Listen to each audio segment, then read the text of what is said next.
to call our meeting back to order. And today is the day for our informational hearing on understanding and exploring options for incentivizing California's hydrogen hub project. And this hearing will be presented by Mr. Vasquez. Thank you, Madam Chair, and good morning to all.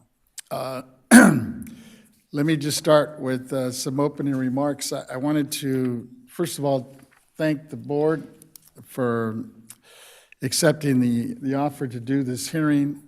We've gotten a lot of good responses from folks, which you're going to hear from later today.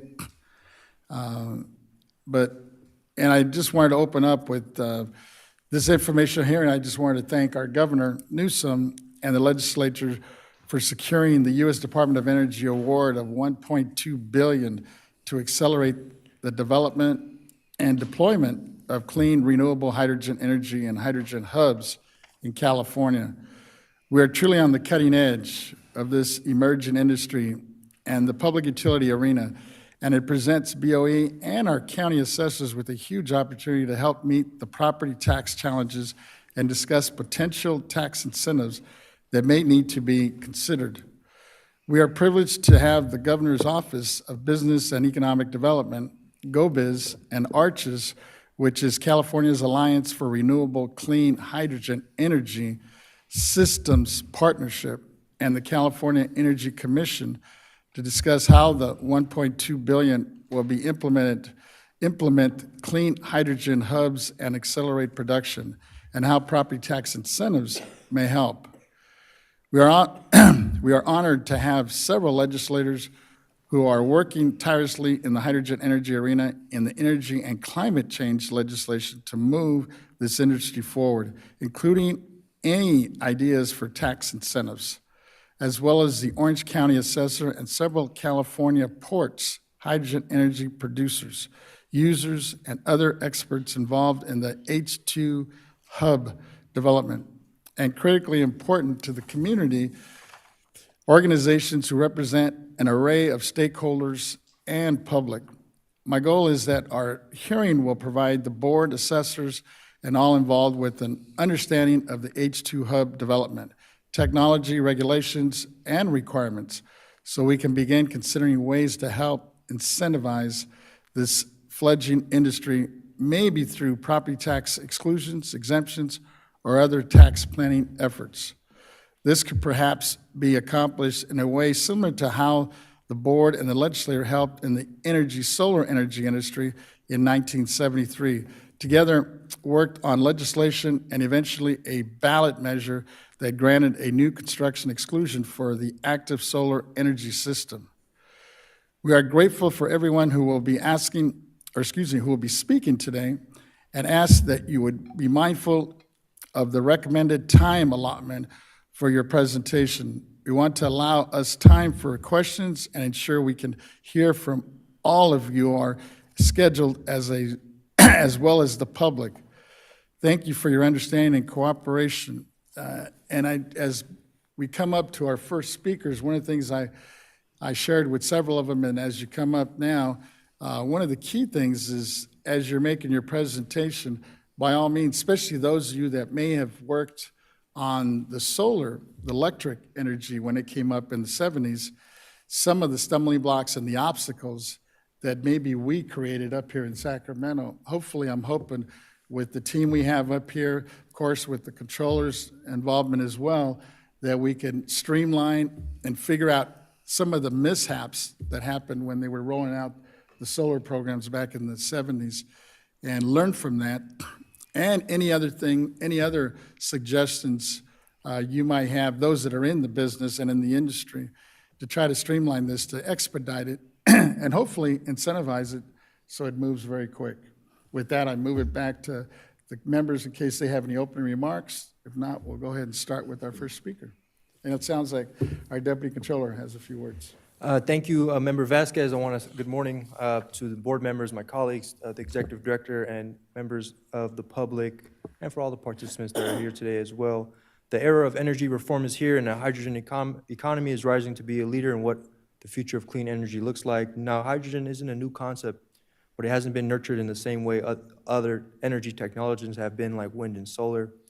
We must ensure California continues to lead the world in advanced energy technology by using all our abundant resources in the cleanest way possible, including hydrogens, to safeguard our state's energy security. Hydrogen has the potential to go pound for pound with fossil fuels in industrial manufacturing, transportation, electric power, and so much more. And I believe as an industry, it's catching on because the DOE, Department of Energy, predicts demand for hydrogen to increase tenfold by 2030, and it has the potential to decarbonize up to 25% of global energy emissions. The development of the hydrogen industry is also expected to promote new economic opportunities for Californians by creating thousands of highly skilled jobs and driving innovation. Particularly exciting for areas that have been historically carried the load of powering our state. The economic and environmental benefits of a hydrogen economy are clear through sound investments in clean hydrogen technologies that strengthen the hydrogen value chain.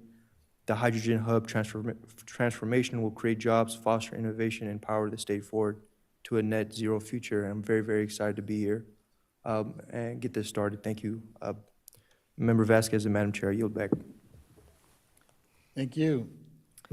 Thank you, Madam Chair. Mr. Vasquez. I want to express my gratitude to you and to your staff for putting together this very important hearing.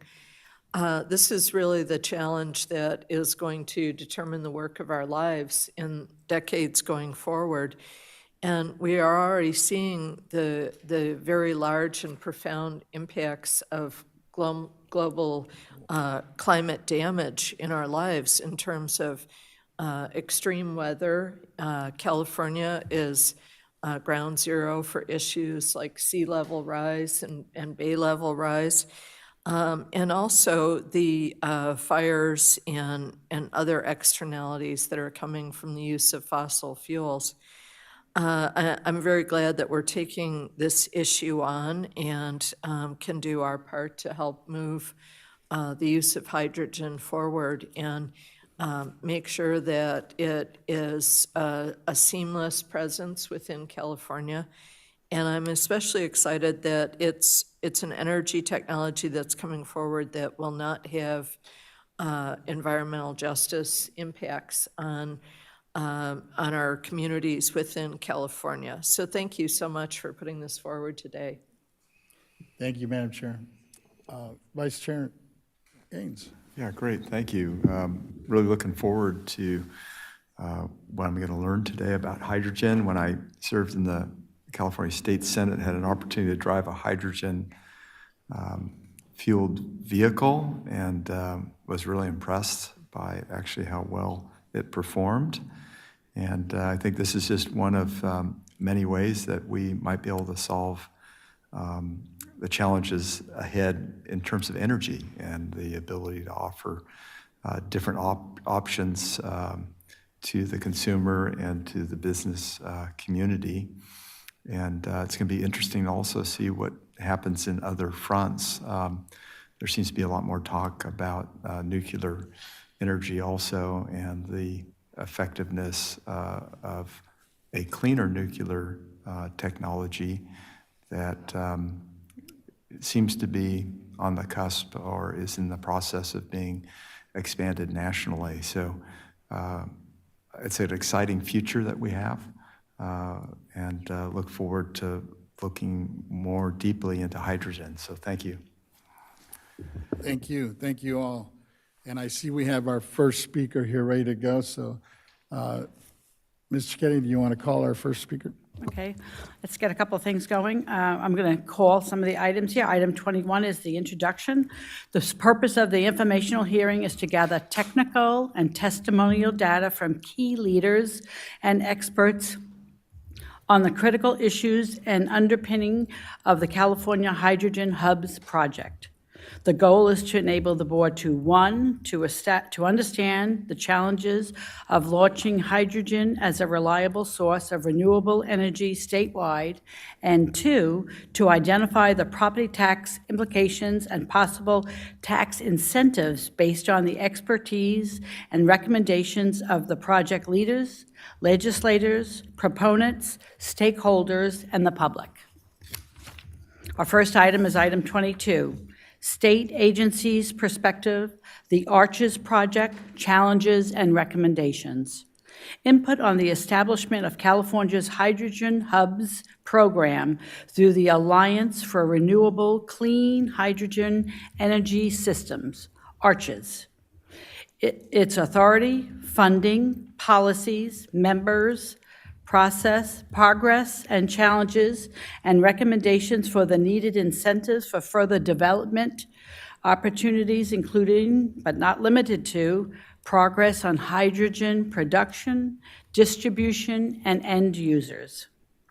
Our first speaker is Tyson Eckrell, I hope I'm getting that correct, Senior Advisor for Clean Infrastructures and Mobility, GoBiz, and Government Liaison, ARCHES.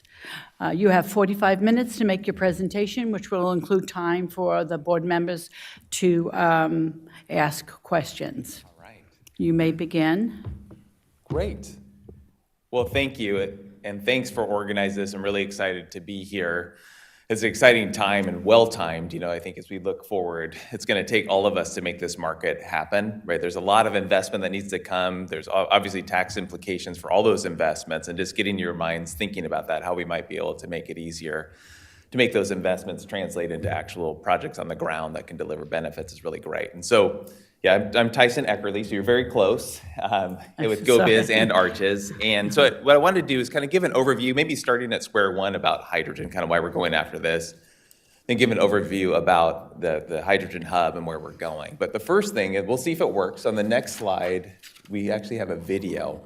And before we hit play, just we did this on August 30th. The Secretary of Energy was supposed to come out and do a showcase. It was a big grand unveiling. And I wanted to show it just because it captures kind of what hydrogen can be and already is in California. So there's a lot that's already happening, but the scale of what it can be. And it's going to take a lot of parties to make this happen. So if you'll indulge us, we can do that.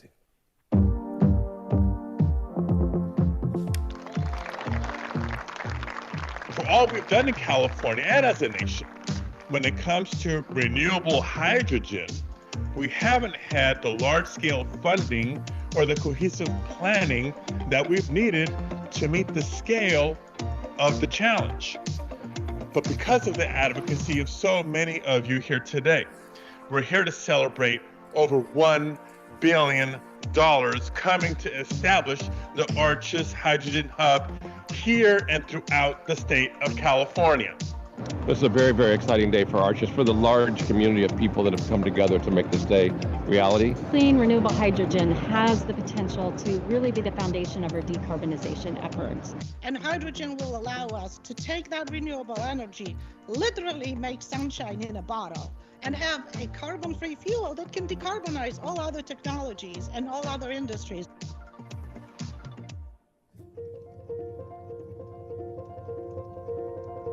We are demonstrating that hydrogen works.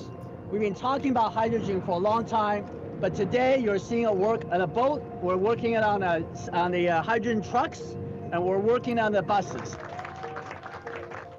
So there's a movement to decarbonize maritime. When you can demonstrate the technology, it's going to help push that industry forward.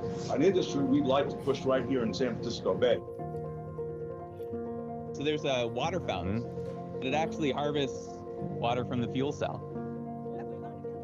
I'm a water aficionado, so I say it's not likely. All right, guys. The Port of Oakland is proud to be the port that ships most of our agricultural products out of California, and we're going to ship it green. Sometimes you just have to be at the right place at the right time. And then you have to have the vision, the audacity, the courage to act upon that. And I think everyone here is doing that when it comes to making a hydrogen economy. For ARCHES, there are 13 transit agencies that are partnered with us. SAM Transit, AC Transit are today our favorites. So thank them all, and we can get underway. Yeah. We are very cognizant of the air quality impacts of our transportation sector. And that's why hydrogen and ARCHES are so important to bring that sector to zero emission and protect people who live near ports, near warehouses, near freeways, and clean their air. Welcome to Port of Oakland. Oh, we're happy to be here. In California, we're demonstrating that economic growth and prosperity actually go hand in hand with environmental leadership. It's not just about growth, it's about inclusion. It's an industrial policy that's worker-centered. Growth and inclusion. And those are the values we hold dear in California. Those are the values that encapsulate what makes Arches so special.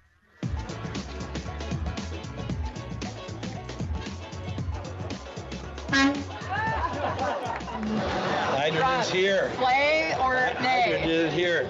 It's not just about EVs and electric. It's also about hydrogen, getting the heavy industries and leading those heavy industries. It's both and. This is an unbelievable opportunity for all of us to work together with the Department of Energy and the infrastructure plan because it's a catalyst. Arches will be creating over 200,000 new jobs. And just the Arches projects alone, and those will be high-quality, family-sustaining careers. So our members work all throughout the economy, from energy to housing to infrastructure. It represents building the future. There's an old African proverb, some of you heard me say, it says if you want to go fast, go alone, but if you want to go far, go together. And that's the spirit that I think defines this pronouncement of sorts, our commitment, our resolve to go far together.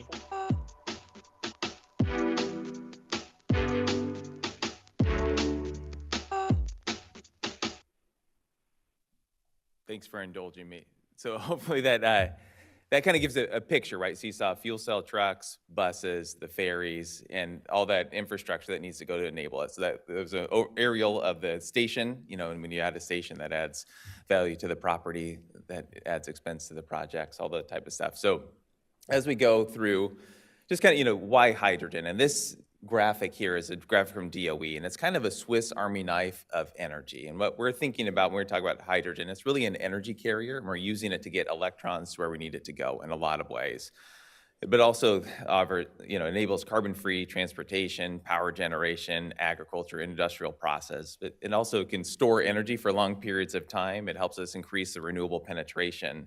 And if you look here, so you have the production can come from multiple sources like electrolysis, solar and wind, plus water. You can do biogenic sources like municipal solid waste or ag waste. And then it can be used in all sorts of areas, and including going back to the power sector to build that energy resilience. So we're really excited about it. And the way that all connects together, if we go to the next slide, this is the Arches kind of early framework of what we're going. Maybe get the next slide there just so we can get the graphic. But essentially, within the Arches, it's not advancing, but when it comes up, there's the renewable feedstock. So we have renewable electricity. There we go. That's the solar and wind. About 85% of our production is electrolytic based, so a lot of it behind the meter, so to speak, and then biogenic. So, municipal waste. We have a lot of woody biomass, for example, and forest cleanup that we actually pay to clean up, that we can harvest to turn into hydrogen. Then you kind of moving down, so you got to produce it, and then we have to store it and distribute it. So in the Arches framework, we have the early market, a lot of it will be trucked around the state because it takes a while to build pipelines, but ultimately pipelines are the cheapest way to transmit a lot of energy through it. So we have about 165 miles of pipeline within the Arches framework. That's what we thought we could get built by 2030, 2031. So it's a considerable amount of investment. You might have heard of the Angeles Link. That's a big part of what Arches is doing. And then there's a limited amount of storage, but as we go through time, that storage will start to build up. And then moving to the offtake, that's really what we're producing hydrogen for, is to get to that offtake center.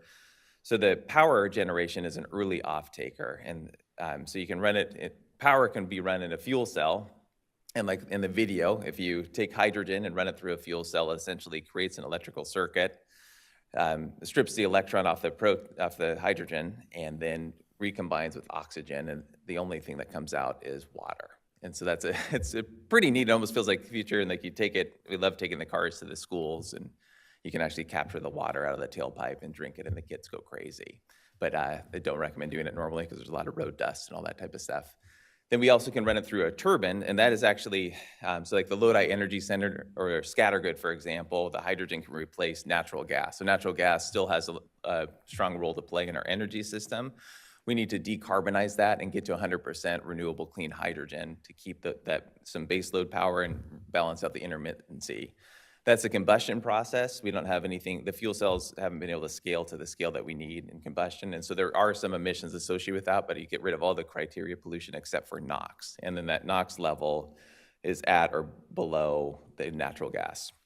And then you go, so that's an early off-taker, 200 tons per day. Transportation, we're looking at 250 tons per day. And just to give you a sense of scale, that's about 5,000 Class 6 or 8 trucks and 1,000 buses is what we're targeting. And that's where a lot of the benefits go. So those are all fuel cell vehicles, so there's only water coming out. And then the other is also ports, as we saw in the video. And ports of about 63 tons per day. I think the Port of Long Beach is here, I see. And that's, we're focusing in on the cargo handling equipment, and especially the equipment that moves around, and you don't have, it's not as easy to plug in. And those are the early offtake things, is kind of going from producing, storing, distributing, and then using. And then if you go to the next slide, just want to give a picture of like, who is Arches, or like, what is Arches? So Arches, we're a public-private partnership. We were designed really to go after and secure this federal funding, and to create, sustainable, renewable, statewide hydrogen ecosystem. But it's not just about that federal funding, it's about building out much bigger and broader than that, and creating a fair and open, transparent market where investors can come in and drive the market forward and benefit and share those benefits with our communities. And so there's the core members of it are the state. So through GoBiz, we got authorization to join. Joined Arches. We have organized labor. It's a state building and construction trade, so kind of that statewide umbrella, and everybody feeding up. So they are a bedrock founding partner, so that all of our projects, for example, have project labor agreements. Then you have higher education, so the UC system set up. So all the UC campuses through the Office of the President are founding members. Now on the community side, we have Renewables 100, has been focused, for a long time on getting to 100% renewable penetration. And then the fifth pillar is industry, right? There's a lot of industry investment to make this all happen. And then if you go to the next slide, there's, so the Hydrogen Hub program is, it was $8 billion that was in the bipartisan infrastructure law. And we went through a big process, but we ended up with 7 hubs. And so we are very closely aligned with the Pacific Northwest Hub, which is the other renewable hydrogen hub. The other hubs all have renewable components to them, but they have other sources like nuclear, for example, or using natural gas with carbon capture. But you can see the distribution of those hubs, and we're working closely with them. And then I wanted to talk just briefly about what GoBiz's role is if we go to the next slide. And so if you back up in time, it's this huge opportunity coming down from the bipartisan infrastructure law. And the governor and the governor's office tasked GoBiz with figuring out, okay, how can we get everybody under one umbrella, one statewide application to really move this market forward. And so we're doing that. We built a lot on zero-emission vehicle market development, and the idea is to keep everybody moving forward. So our job is to coordinate across all the state agencies, make sure we're moving in the same way, and make it easier for private investment to come in and deliver the benefits that we all need and want. We're very fortunate in California to have the really strong regulatory framework that helps drive investment in these ways, and all of our buses, new bus purchases, for example, have to be zero emission by 2029. But we have to build the infrastructure out there to enable that. If we go maybe 2 slides, so go to slide 8. I won't go through all the words here, but really this the principles came out of kind of what we were looking for originally and when we were going to structure the hub. So we wanted it to be statewide. We needed it to be green, and green's kind of that's its name that gets thrown around. What we really mean is clean, renewable hydrogen. There's a kind of color wheel that's associated. You'll hear different turquoise, pink, all sorts of colors of hydrogen. We try to stay away from it, but green is something that people can understand, and it's really about carbon intensity. And we'll go into that a little bit later. But we wanted to make sure that stakeholders and the communities were engaged. We had equity and justice. You mentioned that, Jared, about making sure the environmental justice interests are there. We want to make sure it's aligned with our state interests, which is really driving towards full decarbonization by 2045 and making sure our energy system is resilient and we're driving rates down. And there's all that type of stuff that lays in. And the idea is to bring transparency to this all. And if you go to the next slide, I just want to talk a little bit about how we got the projects here. So when the federal announcement came out, we put out a call for proposals. We organized Arches and put out a call for proposals for people to submit. We got over 100 proposals worth about $56 billion. So it's like there's a tremendous amount of interest in the market. So then we kind of went through these different criteria, like does it enable sustainable hydrogen economy? Is it just benefiting this project, or does it open the door for more project investment? Does it bring in enough co-funding? What's the market viability look like? Can we get the project moving in time, and does it provide strong community benefits? And we brought in 50 independent reviewers to go through, leaning heavily on the UC system to score these proposals. Then we ran them into a robust systems analysis to make sure that the investments are there that will enable kind of a statewide footprint to get as many projects in as possible. And that was quite a process with $56 billion to whittle it down to a $1.2 billion proposal. And we're able to do that.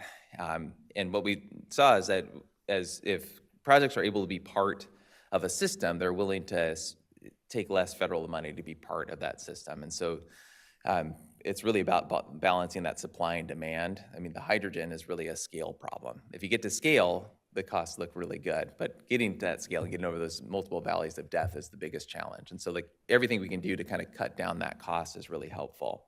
If you go to the next slide, it just kind of gives an overview of the system. So we have now moving forward is 37 projects. They're in our tier 1, and tier 1 is essentially the projects that have federal funding coming. Then tier 2 are projects that we would give more federal funding to if we had more funding, but they don't. And so, but they're also a huge and important part of the ecosystem. And so we had 33 projects, give or take, that kind of met that tier 2 status when we submitted the application. But we've since then have an open rolling RFP. We're getting applications in regularly. So the market and the interest is growing as we speak. And so we're trying to make sure that we're pulling that all together. And then there's over 400 kind of OEM industrial type providers with a tremendous amount of interest in this. And that kind of builds up that ecosystem. So our job is to harness that and make sure it delivers projects that move forward. If you go to the next slide, it's more of a geographic view. So this is kind of a time lapse of how the project would build out. The production projects are squares, and then of course, it's probably an eye chart from where you're sitting, and then the offtake projects are circles. We'll get another look at that, so it's kind of fun just to see how the animation goes. But then if you look at the production on the top right, about 85% of our production is electrolytic based, and then 15% is biogenic. An interesting note, since we have submitted this, the UC Ag and Natural Resources, they did an analysis that says by 2050, we could meet 95% of our hydrogen demand with biogenic sources. So a lot of excitement there. You think about the ag waste that gets burned up in the valley, you can start to harness that into hydrogen. And we're really just getting started. And then the bottom side just kind of shows, where the tons per day are flowing. If you go to slide 12, the next one, this is more of a static view of the production and offtake, and the size of the circles, reflect the consumption. And then if you look at the circles type of thing, so in 2023, all of our clean hydrogen is going towards transportation. So it's the fuel cell vehicles that Mr. Gaines, that you'd driven, it's the buses and some of the trucks. And then by 2030 and 2033, we start to diversify. We're getting into the ports and getting into power. But really, if you look at 2045, that's when you start to open up even more opportunities, like green ammonia, for example. We import all of our ammonia, it's all fossil-based, not all, almost all of our ammonia to California, in the high 90s of percentages, and we could make that ammonia here using green renewable hydrogen. There's also opportunities in the maritime sector. You saw that ferry on the video, and we're looking to see kind of what happens on the green shipping corridors, but hydrogen is a feedstock for multiple fuels like e-methanol, ammonia, hydrogen itself. And then, of course, industrial processes like cement, for example, can leverage hydrogen. And then if you go to slide 13, This is kind of a list. So the projects, just to give you an idea of what the projects are within this portfolio. So we have production. There's about 10 production sites throughout California. Some of it, mostly of it in the Central Valley, and I talked about a lot of it electrolytic based. We have power transmission, the power transition, which is Scattergood is once through cooling facility in Los Angeles. They have to upgrade. The idea is to move that to 100% hydrogen, renewable hydrogen, and then the Lodi Energy Center run by the Northern California Power Agency, which has been great. And that, has a tremendous amount of benefits by taking carbon out of the system. And then transportation, we have about 60 fueling stations, all focused on heavy duty and buses, and enabling light duty and medium duty as well. And then 5,000 trucks, 1,000 buses, about 13, I think we have 14 now transit agencies. And even since then, the interest in hydrogen has really grown. We just had SAC-RT, for example. After our award for ARCHES, they got that Federal Transportation Administration Award for 77 buses and fueling stations. So we're going to leverage that into the ARCHES ecosystem. So hopefully we'll be taking fuel cell buses around here very shortly. We have the ports. So our leading ports are Long Beach, Los Angeles, and Oakland. So we got a bunch of the machinery, but also all the drayage trucks, and that's really important because a lot of the communities, with the replacing old diesel engines. And then kind of one of the ones that everybody loves, I do too, is the Scripps Marine vessel. And so they do a bunch of research there, and so that always seems to get a lot more size and text. But I was pulling this from the DOE type of thing. But that's replacing an old diesel thing with hydrogen fuel cell technology, similar to the ferry. And then if you go to slide 14, just for context here, so this is a carbon intensity map. And so you look at, okay, what are we doing? So we're trying to knock carbon out of the equation. If you look statewide, so just for context, the federal clean hydrogen standard is based on carbon intensity. And essentially it's 4 kilograms of carbon dioxide equivalent per kilogram of hydrogen produced. And so we're like, okay, we have to be below that. And like the federal tax credit, you have to be below that to even qualify for it. We're trying to get to 0 and to negative. And if you look at like the Southern California valleys, for example, that's a -6. So we're actually taking carbon out. That's because of the biogenic feedstock. It's that forest residue, forest waste. It varies based on where, this is all based on Lawrence Berkeley National Lab, detailed analysis, kind of, where you're pulling the resources, where the power is coming from. So on average, we're at a carbon negative system, which is pretty exciting when you think about it. So it's, just below, 0.15, negative 0.15. And then I wanted to show a little bit where the funding, and this is, you'll have to tell me if this is an impactful chart or not. It's a bit of an eye chart. I'm just experimenting with it a little bit. But the orange bars, so I've bucketed this as production and distribution on the left, transit, trucks, logistics, power, ports, tribal, aviation, and workforce. But the orange bars are all the partner investments. So if you look at so that's in the billions of dollars essentially on that. Well, millions of dollars, but about $7 billion of partner investment, private investment going into production and distribution. That's a big investment enabled by the $1.2 billion from the federal government. The blue bars are the federal investments, and the green bars are the planned state investments. And so hopefully it kind of gives some of the context of what we're leveraging and what we're talking about. And that's just those core set of first projects. That's not even including the broader ecosystem, which is already getting a lot more investment coming in. So it's starting to happen. I think the timing is great with this. If you go to the next slide, the other thing I want to make sure to stress is like the community benefits part is a really important part of the federal hub. About 1% of all the projects will be invested into communities directly. We have a community benefits plan. We'll be working closely with the communities on those to develop it.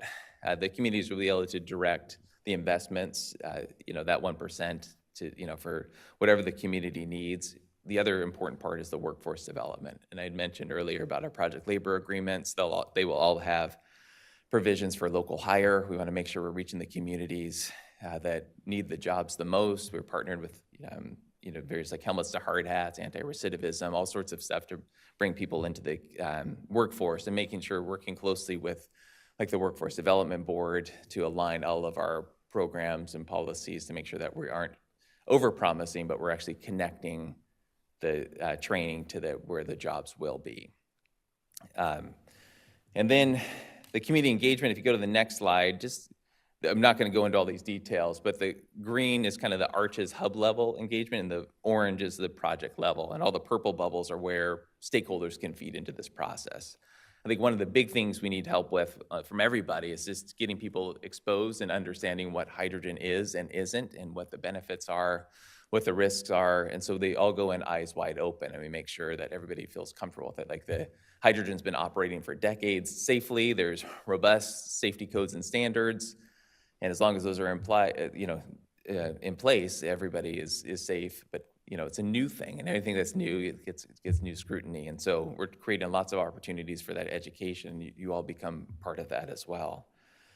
And then the next slide 18 just shows kind of where we are in the process. And I think there's a lot of expectations for what Arches is and is already. And so we are really just in phase 1 of this thing. So we won the award.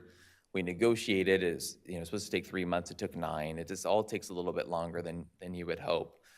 We still haven't gotten any money from the federal government. It's done on a reimbursement basis. And so a lot has been achieved without it. I mean, the DOE has gotten a ton out of this. And even if we didn't get any money, I'm not saying that would happen, but we've helped expose a lot of the value. So phase 1 is really that detailed planning. Phase 2 is more in the permitting side. So you think about phase 1 being 12 to 18 months. We're at the start of that. Phase 2 is permitting. Phase 3 is really when you think about 2027. That's when the big construction starts. And then phase 4 is kind of that ramping up and operating. That's kind of in 2030. We have projects that are ready to go now and that are moving ahead of the federal process. So we're helping to facilitate that as well. And then maybe just last kind of chapter, if you will, is this, if you go to the next slide, this one is how we're trying to move from concept to reality, to really make this real. And then we can skip into slide 20. So the fuel cell trucks and buses is a big, big part of this. We have the regulatory drivers from the Air Resources Board to help drive adoption of zero emission technology, in the ports. It's happening right now, for example. And we're trying to make sure we get everybody aligned moving forward. And so just the other day, or not just the other day, it feels like years ago, but it was November 5th before the election happened, and it feels like a lot has happened since the election. But so that if you go to slide 21, we put out a request for information for trucks and buses, like how are we actually going to take this 5,000 truck target, 1,000 bus target, and actually make it real. So it's all about creating that long-term market certainty, and make sure that we have a clear structure for incentives that OEMs can invest in, and really reducing complexity and costs. And so we're going to get feedback on that. We've already gotten some early feedback that if we're able to drive the certainty, the cost of hydrogen can be reduced by 40%. And so this is our big opportunity, right? All those things that kind of, if you can increase certainty, bring down the cost, lower taxes, property taxes, bring down the cost, like all those types of things really matter and have an impact, because really what we're driving towards is getting to a total cost of ownership for the fleet operator that competes with diesel, right? And every bit of that equation matters, from production to the stations to the service, and making sure that the reliability is there for the trucks.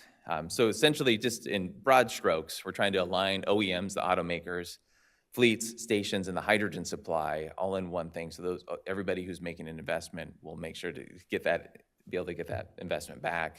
It's really focusing on a multi-year program. We're looking at, kind of stepping down incentives, similar to what the California Solar Initiative did, through time. You're driving towards cutting costs out of the equation.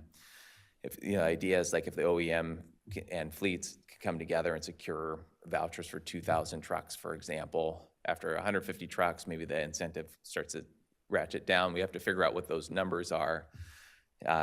And then, it's all about minimizing costs, including the tax burdens. Kind of where do you put the incentive to make sure that the taxes, for example, because the cost of a fuel cell truck is much higher than diesel, and the sales tax is a percentage tax. How do you start to play in those lines as well?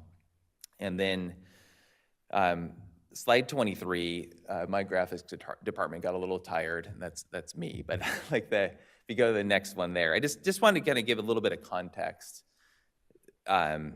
of what this means. And so if you think about what hydrogen does, so for every ton of hydrogen or every kilogram of hydrogen you put into a diesel truck, or not into a diesel truck, it replaces a diesel truck, you save 18 tons of hydrogen, or of carbon emissions from the atmosphere. And so these, and we will digitize this at some point, but like natural gas, for example, costs about 9 tons of 9 kilograms per kilogram produced. So it's above the clean hydrogen standard. But if you take natural gas and make hydrogen without any carbon capture, you're still cutting the greenhouse gas emissions in half. That's not what we're trying to do. We're trying to get to zero. So we're focused on renewables, but it is bring that up to put that in context. Like any hydrogen helps us reduce the emissions. Then if you look at the Arches average, we're at negative, and so we're every ton that we can get into Class 8 transportation, we're saving 18 tons of carbon emissions from that, and that matters. And then if you're comparing to a natural gas bus, you're taking 14 tons off. Cargo handling is about the same as the diesel truck, and the power turbines, for example, you're still saving quite a bit, about 10 tons per ton. And that leads to kind of I think turns out to be in Arch's kind of our favorite slide is our knockoff Andy Warhol. And so if you look on the left here, the top left is all the Arches hydrogen hub sites mapped. This is like real data. And then you map California's disadvantaged communities per the statute definition. And then on the bottom left, we have low-income communities. And then importantly, on the bottom right is the air pollution. So that last hand drawing was about carbon. We also have to make sure that it's all the criteria pollution. So there's zero of that, no matter what the source of hydrogen, there's zero of that going through the communities. And if we build out the whole system as we've outlined, it would be close to $3 billion per year in avoided health costs, which is a big, big deal. So you couple that with about over 200,000 jobs created is what we estimate. And then working down, it's just like 13,000 fewer work lost days a year. I mean, it's all that type of stuff and I think just making sure that we're bringing it back. Kind of what does this all mean? Is of course we're focused on climate, but we're focused on air quality. It's workforce development, but it's also energy security. It's energy resilience. It's all the things, no matter kind of what the politics are, that there's benefit for everybody, no matter how you come at this. And that's why I think it's really exciting and will be resilient moving forward. And that was my last substantive slide. Hopefully that was okay timing-wise, and appreciate the opportunity to be here. Thank you. I have several questions. Let me start with a couple, and then I'll turn it to my colleagues and see if they have others. When you were mentioning the funding that's coming from the federal government, given the climate and the change and the leadership back in D.C., do you see any disruptions or stalls that might be coming with the new administration? Yeah, so our plan is to secure as much of it now as possible, and then work with the new administration coming in. I mean, I think what's nice about the program, broadly speaking, it carries broad bipartisan support, especially throughout Congress. And so there's, if you look at the hubs map, there's different political leanings through all of it. And all 7 hubs were working really closely together. And we kind of look at it as we rise together and fall together. And a success in any of the hubs helps the rest of us all succeed. So we're optimistic and hopeful, but it's also, we got to see what the priorities of the next administration are. But the funding is already accounted for and locked in.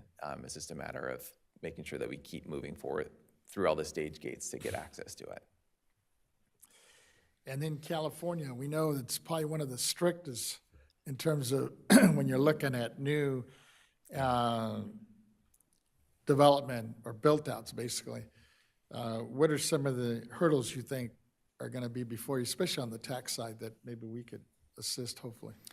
Yeah, there's hurdles kind of in every step of the equation.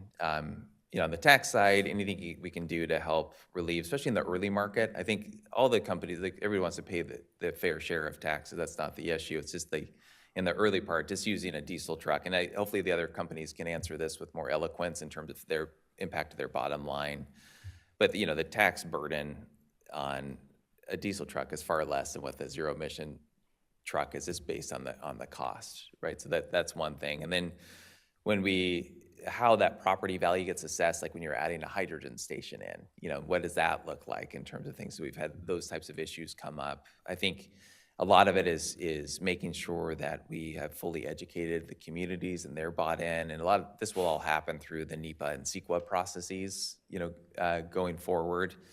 But there's, every layer of government has different levels of permitting approval, and one of the things we're in charge of at GoBiz is we have a hydrogen station permitting guidebook. We're going to expand that to cover more of the areas. But each community, like their fire marshals have to be comfortable, their building officials have to be comfortable. We have streamlining things in process, but then you have to make sure that the folks who are getting the paper on their desk have access to the answers that they need in the comfort. And a lot of that has happened through kind of the network, because we've already approved well over 60 hydrogen stations in different communities. But a lot of those people have moved, they've done it and then they move on. So it's kind of that ongoing education to get that stuff in the ground. And along those lines, you mentioned that, you're obviously working with the ports, the major ports in California.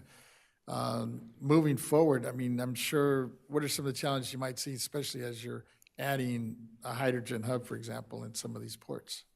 So the ports are incredible partners, and I think the beautiful part of this is like the facts are on the side of moving forward with this. But of course, there's a lot of engaged communities around the ports, and we got to make sure we're continually educating and make sure that they understand and have comfort around the technology, or at least if not comfort, at least enough to where they don't feel like they need to oppose this type of thing. And so one of the messages I think we can all carry is, hydrogen is not a competitor to direct electrification. It enables more of it.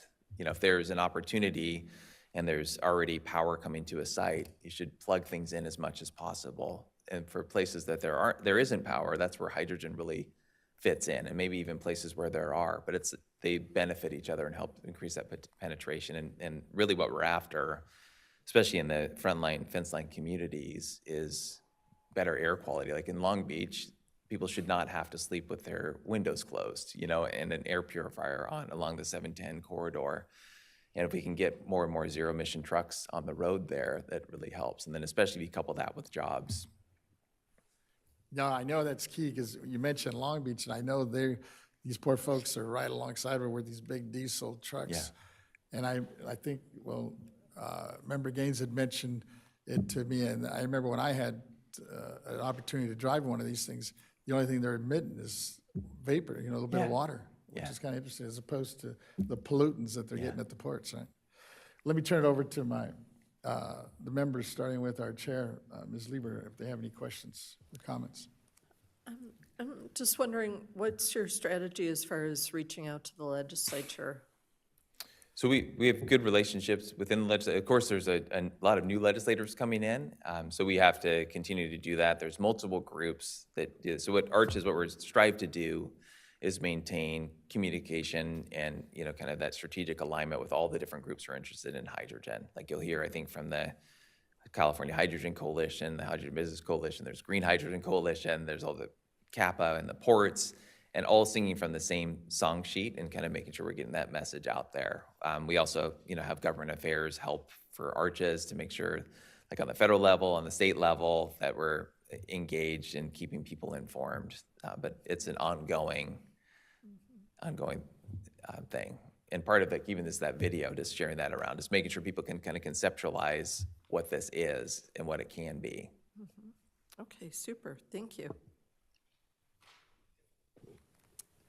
Deputy Controller, I believe, has a question for you. I want to thank you for coming. Great presentation, a lot of information. And as I digest this, I'm just going to ask this question. Which sectors do you believe are most ready to be decarbonized right now? And I think the video foreshadowed that a little bit too. Yeah. I mean, I think California we need to lead on transportation. That's where a lot of the bang for the buck is in terms of getting pollution off the ground. Like you see some of the maps.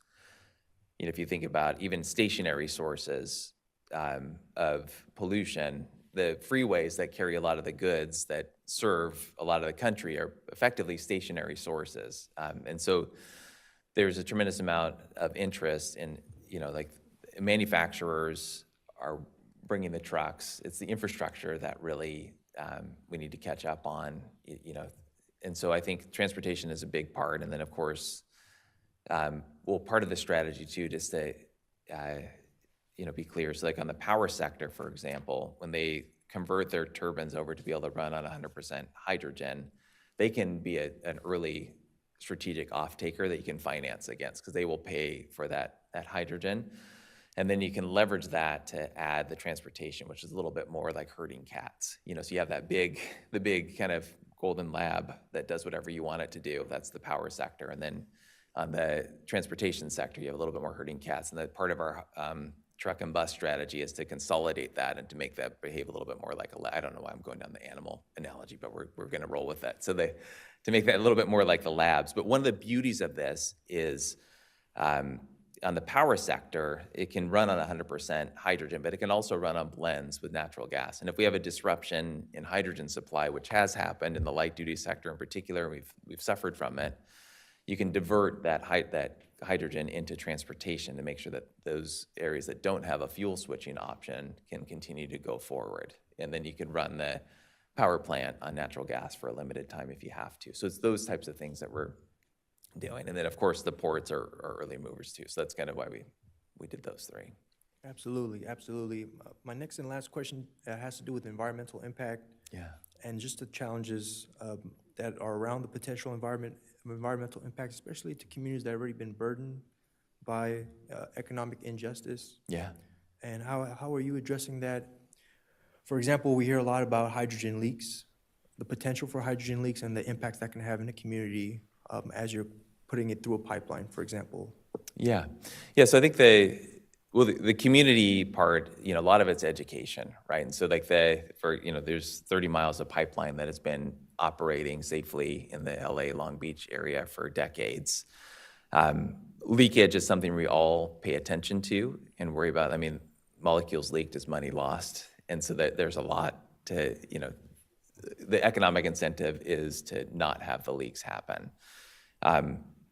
And then, of course, the codes and standards become really important to make sure that everybody is safe where it's going. But I think from an environmental justice perspective, it's really, we get back to the basics of cleaning up the air, providing the jobs and make sure they have full input. And then especially as the investments come into their community, that's a big part of the community benefits pathways strategy is like, what do you need? What can help your community based on these investments going forward? And then that there's a seriousness about that local hire provisions, the way that they select, so you can actually pick people who live in the community. Now, the trick and the challenge is to make sure that person, those people are trained and able, and that's where we kind of wrap around with all the state agency, the UCs, the CSUs, community colleges, and the apprenticeship programs and building construction trades to make sure that we have all those skills lined up and in place and that people are aware of it. So it's kind of two sides of the coin. That answers my question. Member Vasquez, if I may, you're an expert in this field, and as we go through this new process, you talk about fairness and transparency in the market. You have the public taxpayer dollars now trying to get the private investment. And so how are you, as an organization, keeping the transparent flow of information to elected officials here on this board, environmental groups, community advocates, that these projects are on track? Are we setting benchmarks needed to earn the disbursements? I understand the federal government money is dispersed at times, correct? So what are the benchmarks here? Yeah, so a lot of it is, so some of the information, as we can share it, we will share it from Arch's perspective. And the idea is to bring transparency, especially to the market. So right now if you look into the market at like the cost of hydrogen, it's a bit opaque, because a lot of it's done on a business-to-business arrangement. What we're trying to bring is transparency, really turn hydrogen into a commodity. So there's that piece of it. The other part on the community side, like no project will go in without the full and robust community engagement process. And in fact, one of the innovations we had in our application that DOE really liked was that we have a community benefits assessment team.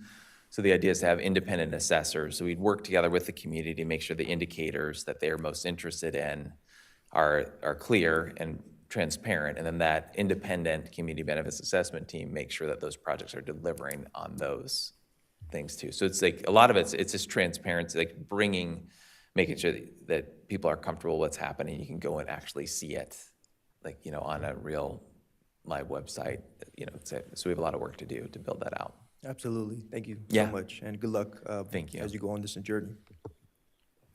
Thank you. And I think we have our Senator Gaines with some Yeah, questions for great. you. Yeah, thank you for the presentation. Very, very nice. And I was just curious, because Governor Schwarzenegger had the hydrogen highway. Yeah. And there was a lot of talk about that. And he was talking about fueling stations every 20 miles up and down the state, along, I think, the freeway corridors. And the goal for completion, I believe, was 2010, and it didn't happen. Yeah. And so what I'm trying to figure out is, what are we doing differently so that it does become a reality? Or are there competing issues here with going electric versus hydrogen, that hydrogen gets crowded out? Just curious as to where you see it going. Yeah, no, I think we'll see how it all plays out. There's broad agreement that hydrogen has a strong role to play. And so and I think if you kind of go down like the number of people who agree, like heavy duty, long haul, you get almost 100% agreement. And then you start working down into smaller classes and you start losing some people. I, for one, believe it's going to make its way all the way down into light duty. I mean, it's already there. We have 15,000 vehicles on the road. And that it fills an important niche in that space, for example. It's for people who don't have access to home charging. Some people, a lot of the people who drive them love technology, but it's also the ability to haul a trailer and fuel up in 10 minutes and keep going with, kind of that pull-through fueling type of thing. It's not that electric can't do that, but it's a little less convenient. So it's like there's opportunities there. But, we could have battery breakthroughs. We don't really know. And what we're trying to do is make sure that we have all the technology available to solve for the problem that we're trying to solve for, and that's really getting off of fossil fuel. Is it a better model than electric for heavy-duty trucks? Is Well, it hydrogen a depends. better- It really depends on the application, right? So you kind of look, it's not a full 100%, I think, on any part of it. So if hydrogen works really well in a place where you have like 24/7 operations, or you have to go a long way.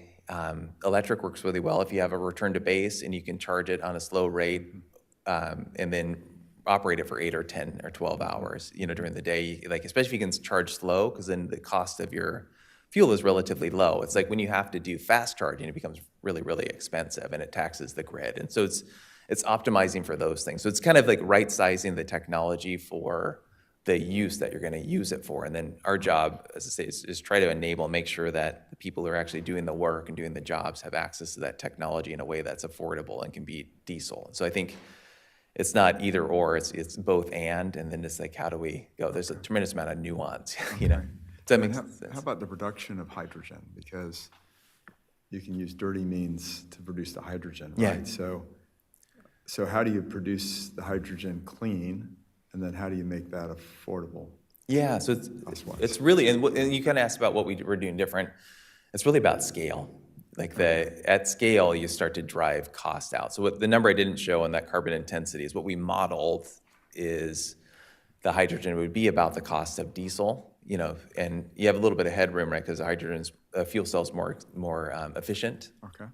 And so on the cost side, if you're looking at electrolysis, it's all about your feedstock of electricity. If you have high rates, if you're like, you would never produce hydrogen during peak hours on the grid. If you did, it's economic suicide. What they want to do is like when there's excess solar or excess wind, then it becomes really cheap, even carbon negative. A lot of the projects are setting up kind of behind the meter. Okay. We want them to be on the grid in some capacity to help spread out ratepayer costs and drive rates down, but that's a thing that we have to figure out going forward. And so the feedstock matters. And then in some ways we have, you even look at communities. I was just down in the city of Visalia, for example, and they have, their biosolids, their yard waste and food waste, and they have to pay to dispose of that. It's about $500,000 a year. Through gasification and processes, we can actually turn that into hydrogen. So you're turning something that's a problem and turning it into an asset, kind of same with the woody biomass. And that's kind of how you can start to really cut at these. So it makes sense for ports, right? And you're already doing that. Yeah. Sounds like Sacramento International Airport, that's a good use with their buses. Yeah, and they have electric buses too. Yeah.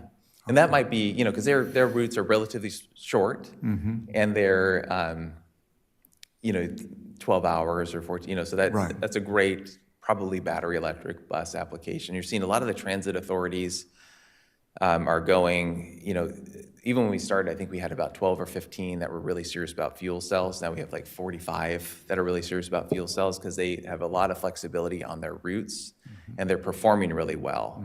So they can, they have one return to base station or multiple, but then they can deploy those everywhere. And there's a resilience part too. If the power goes out, you can bring a generator in and get your hydrogen pumping, and then you can also use the battery bus as backup. So Okay, yeah. so it's fun to get down into the details of like how this is. The challenge is I think we oftentimes look for just one solution, and it really is all of them. Yeah, and for the Sac International Airport, for those buses, are they getting their hydrogen from West Sac? Okay, so SAC RT. We just want to keep time, so if we could just get to wrapping up, if you don't mind. Thank you. Oh, so it's RT, okay. It's RT. The buses at the airport are going. battery. Oh, yeah, battery. So But the RT buses going to the airport could be Yes, fuel cell. okay. Yeah. Very good, thank you. All right, thank you. Thank you. And I see we have one of our senators here. Yes, So that's correct. does that- Thank you. Go ahead and call the item. Yes, happy to. Item 23 is the legislative perspective, developing the hydrogen market, challenges and recommendations, input on recent statutory changes augmenting the development of the hydrogen industry in California, continuing challenges, potential tax and other incentives, possible future legislation. The first speaker in this item is Honorable Bob Archuleta, Senator, California State Senate District 30. Thank you. You may begin. Thank you, ma'am. And good morning, ladies and gentlemen. Thank you for having us here. Now that you've learned all about hydrogen from the Arches representative, I'd like to thank them for making my job a lot easier. But it is through them that I've gotten excited about hydrogen. And once again, thank you all for allowing me to speak before you. And again, I'm Senator Bob Archuleta, and I'm so honored to be here with you and to extend my heartfelt appreciation to, of course, Antonio, who had made the invitation through you, I guess, Madam Chair, and I got the invitation. And so I'm excited to be here. Got up bright and early at 4 o'clock this morning to fly in to do this for you. And so I'm really excited. Anytime that anyone will listen about hydrogen, then I am there. So I'm just so honored to be here to address you. Well, I have the privilege of representing our state as the chair of the Senate Select Committee on Hydrogen and Energy. The role was, I was honored to be appointed by Pro Tem Tony Atkins at the time, back in 2021. In this capacity, I have had the unique opportunity to witness firsthand the incredible potential of hydrogen as an energy solution as part of shaping the role of the state and clean energy. And you had heard the speaker before me mention buses and transportation. In the San Gabriel Valley, we have Foothill Transit. They just purchased 31 buses. Why? Because they find that hydrogen is the way of the future. And some of their hills that they have there in their various cities, they find that the hydrogen bus is just as smooth and they're able to keep traveling. So there's a lot of pluses that we're discovering. There in Norwalk, in my district, there's an organization there called Tom's Trucking, and they're converting a lot of their trucks into hydrogen and selling hydrogen trucks, the big 18-wheelers. And as I explained to so many, imagine we've all seen these big 18-wheelers cross the intersection, and they chug along and chug along and chug along with all the smoke and everything that's coming out the back end or wherever. Hydrogen don't do that. They just very smoothly go right across, and the water you have there on your desk, Madam Chair, is about all they comes out of the pipe after a couple of 100 miles. So, and I will tell you, the general public needs to know how safe it is, and I have this discussion with everyone. My wife and I were looking to get a new car, and I said, well, we ought to look into hydrogen. Oh, no, you're not bringing hydrogen in my garage. And a couple of weeks later, I said, I found this terrific car that gets almost 400 miles for fuel, and safe, clean, and quiet, and equally as fast as an electric. Wow, when we go look at it? I said, it's a fuel cell battery. Wow. And as we start to develop further and further, that is what's happening. And that's why I got so excited about it. And I told everyone, if I had a drop of gasoline, I put it here, and a drop of hydrogen, put it there, and let it match. This would burn through this table. The hydrogen would dissipate. Safety, it's there. So I bring you that background because as a layman, and I started to learn about hydrogen, and more people learn about hydrogen, they realize the availability, the fact that it's so safe, and more people are looking into it. So I will tell you this, the select committee that I chair was established because of the fact that we've got to bring to the general public clear knowledge, a purposeful mission. And our mission is to provide a dedicated platform for the legislator to engage with one another, to oversee that the hydrogen energy and the hydrogen industry as it grows in California. As part of this mission, we're working to bring together hydrogen stakeholders from diverse sectors, ensuring that this rapidly developing technology can truly make a difference in our future when we're trying to clean our air and make sure that our children and their children can grow and have clean energy for the future. This involves careful consideration on how hydrogen can be best be complemented and renewable energy sources, because if we heard before, it takes everything. And I tell everyone, here in California, we have a treasure chest of energy. We open that up, and there's wind and solar and hydrogen and batteries and so on. We've got to incorporate them all. And so we can't put one just for the batteries, but we've got to spread it across, and we've got to give everyone an opportunity to help clean our air and maintain it. So as we know that, and you've heard that as we move along and the order that we discover that hydrogen, that it is truly viable for our future, both economically and environmentally.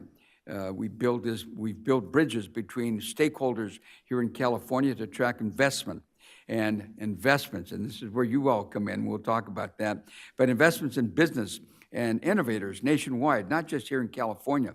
Collaboration is critical because the road to a clean energy future is one we cannot be traveled on alone, and that's why the treasure chest of energy is so important.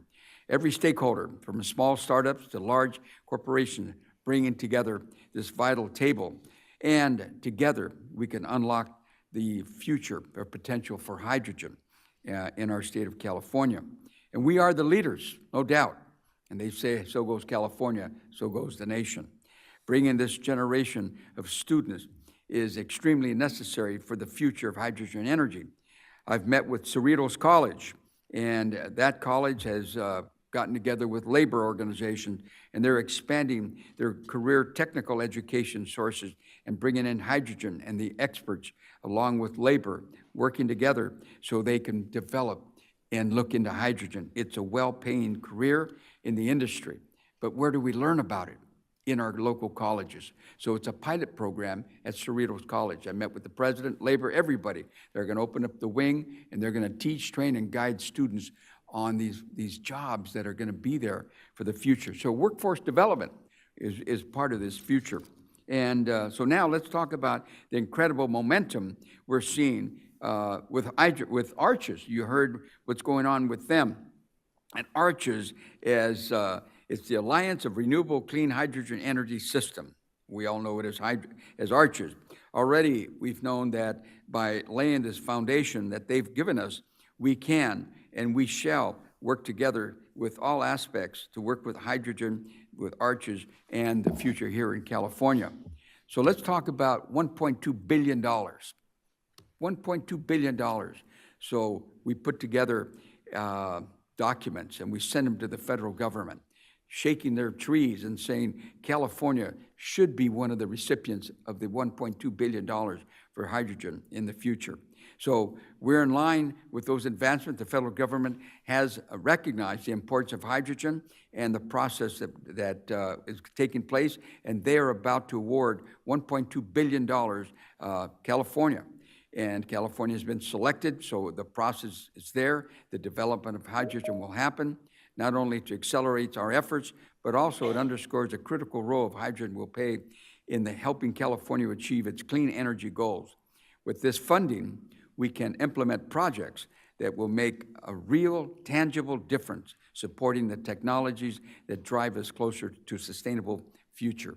So we knocked on the door along with many other states, and we did. We're in the process of receiving the money. When it gets here, R&D will be involved. Companies across the state of California will have a chance to weigh in and see how we can do it. But this is where you all come in. We're going to talk about tax incentives.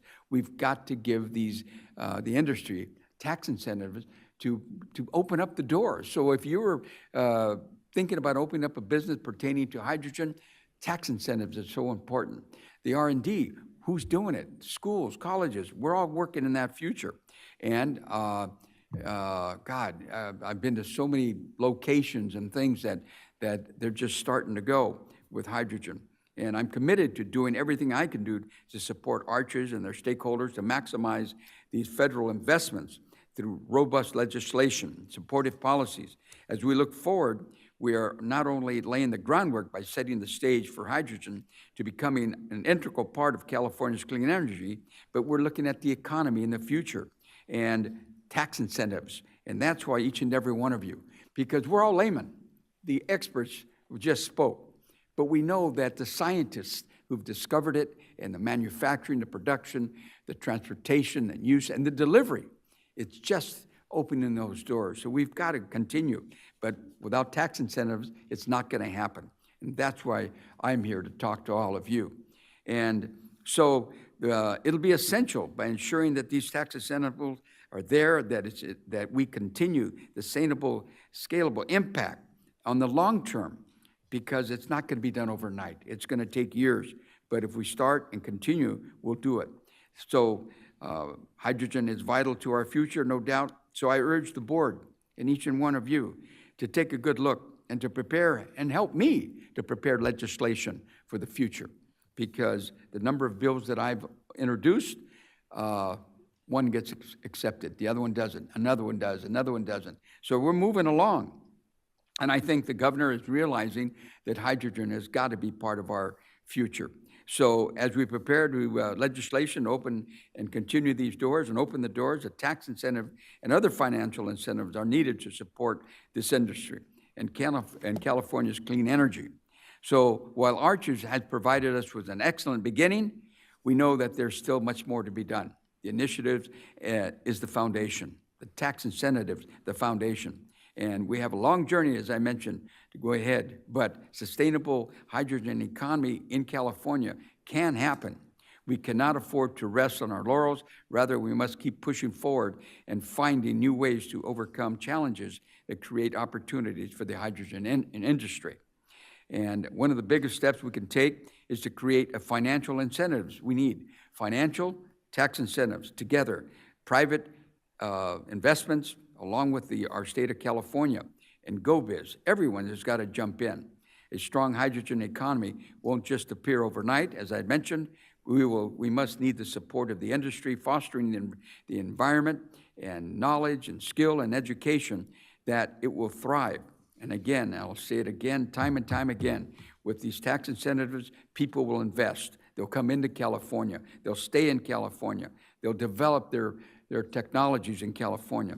And so when we're talking about futuristic technologies, reduce cost of hydrogen, and ensure that California remains the leader in the emerging field, that is our goal. So, of course, there are still significant hurdles that are widespread, no doubt, in the adapting hydrogen. Right now, two of the biggest are the price and availability. Once we do that, we're going to open up these doors. And some of the bills that I put on the table that have gone forward have passed, and they're opening up those doors. So I will tell you this, that we're getting much, much closer to achieving the goal that people realize that hydrogen is there. Small businesses, large companies are getting involved. So to my colleagues in the Senate and the Assembly, I asked them, please get involved with me, and all of you that are on this board, very prestigious board that is here, who has the key to those incentives and those tax breaks that we're talking about.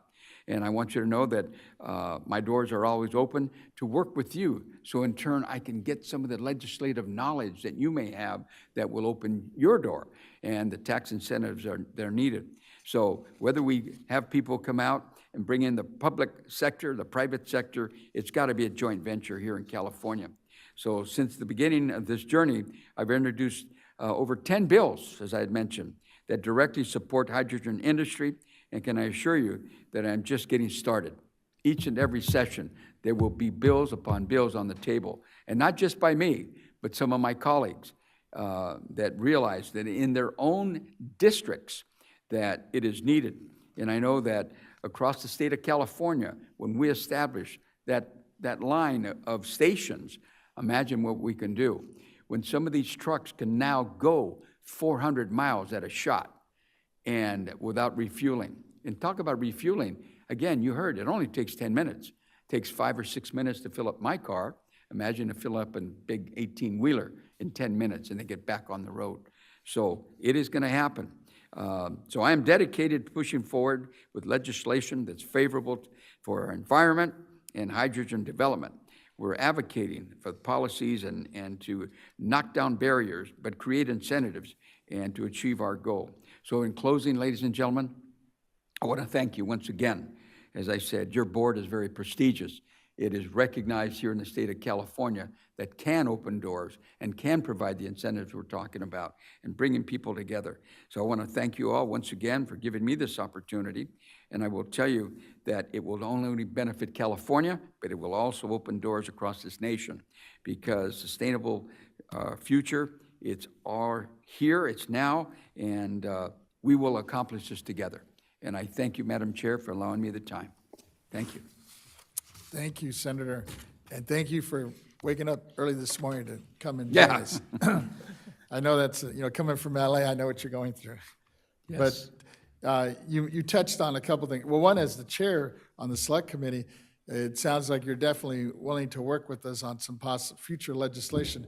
After this hearing, I'm hoping we're going to get some good suggestions and ideas in areas that we could hopefully come up with and have the opportunity to sit with you and see if it's going to take legislation or just rules from our end of it on these tax incentives and credits to hopefully expedite and hopefully to streamline the process. Because I know in talking to some of the folks that are involved in the electrical arena back in the 70s, ran across some stumbling blocks and some obstacles here up in Sacramento. And hopefully we can learn from those and minimize those moving forward as we try to move this thing. Well, you're absolutely right, because some of the bills that I've put on the table do exactly what. What is the problem? I'll go to your city, ma'am, and I'll say, what is the problem? You're a city councilman, you're a mayor. What is the problem? I know you're 100% for hydrogen. Well, my board isn't doing it, this, that, and the other. So we put a bill on the table. It says that municipalities cannot stop production and cannot hinder anyone from trying to put in a fueling station. Because what was happened, we discovered, so somebody wants to put in a fueling station, oh, okay, we'll need a sidewalk, we need lights, we need this, and there's a $400,000 expenditure before they even put up the fueling station. No, so the bill knocks that down, and it makes it equal to electric, because obviously we're trying to get them both going. So one of the bills did that, and it's done that. So working with you and trying to make your job easier, to make my job easier, because legislation is needed, no doubt, as we chip away and chip away. As we all talk about these telephones that we all have, it was legislation that opened the door for the future. And everything we do, but if it doesn't have here in California the tax incentives to open those doors, we're not going to be able to do it. Yeah, I appreciate it. Looks like we have some questions here. Let me start with our deputy controller, and then we'll go with our chair and our vice chair. Go ahead. Thank you, Member Vasquez. Welcome, Senator, to the board chambers. It's always a pleasure. I did have a question. I want to first congratulate you on the signing of your bill by the governor and helping streamline the permit process for hydrogen fuel stations. I just want to know, did you receive any legislative opposition to this bill? Do you envision opposition to the future when you're opening doors in this area? And how to best overcome this? The opposition is lack of knowledge. Absolutely. The opposition is not, it's funny. Everything we do had a transition. think of your church as an example. I'm just thinking about this. Somebody would pull a rope and ring the bell. Okay, church time, ring a bell. Well, now you push a button and the bells ring themselves. Well, that was technology. Or you pick up the phone now and you can talk to someone in Japan. And I've been to Japan twice, and they have no oil wells in Japan. And they're so far ahead of us, it's amazing. And a lot of countries throughout the world are going to hydrogen because it's available, it's there, it's the future. But we have, we're taking our baby steps. And so in doing that, we're finding that as people have the knowledge and skill, that's why I talked about getting to the colleges. UCI in Southern California, they have wings at the university, and the scientists are working on technology. It's coming. But I just feel so excited about it because I don't want time to go on. My youngest grandchild is 2 years old. I don't want him to be 42 before we start doing something.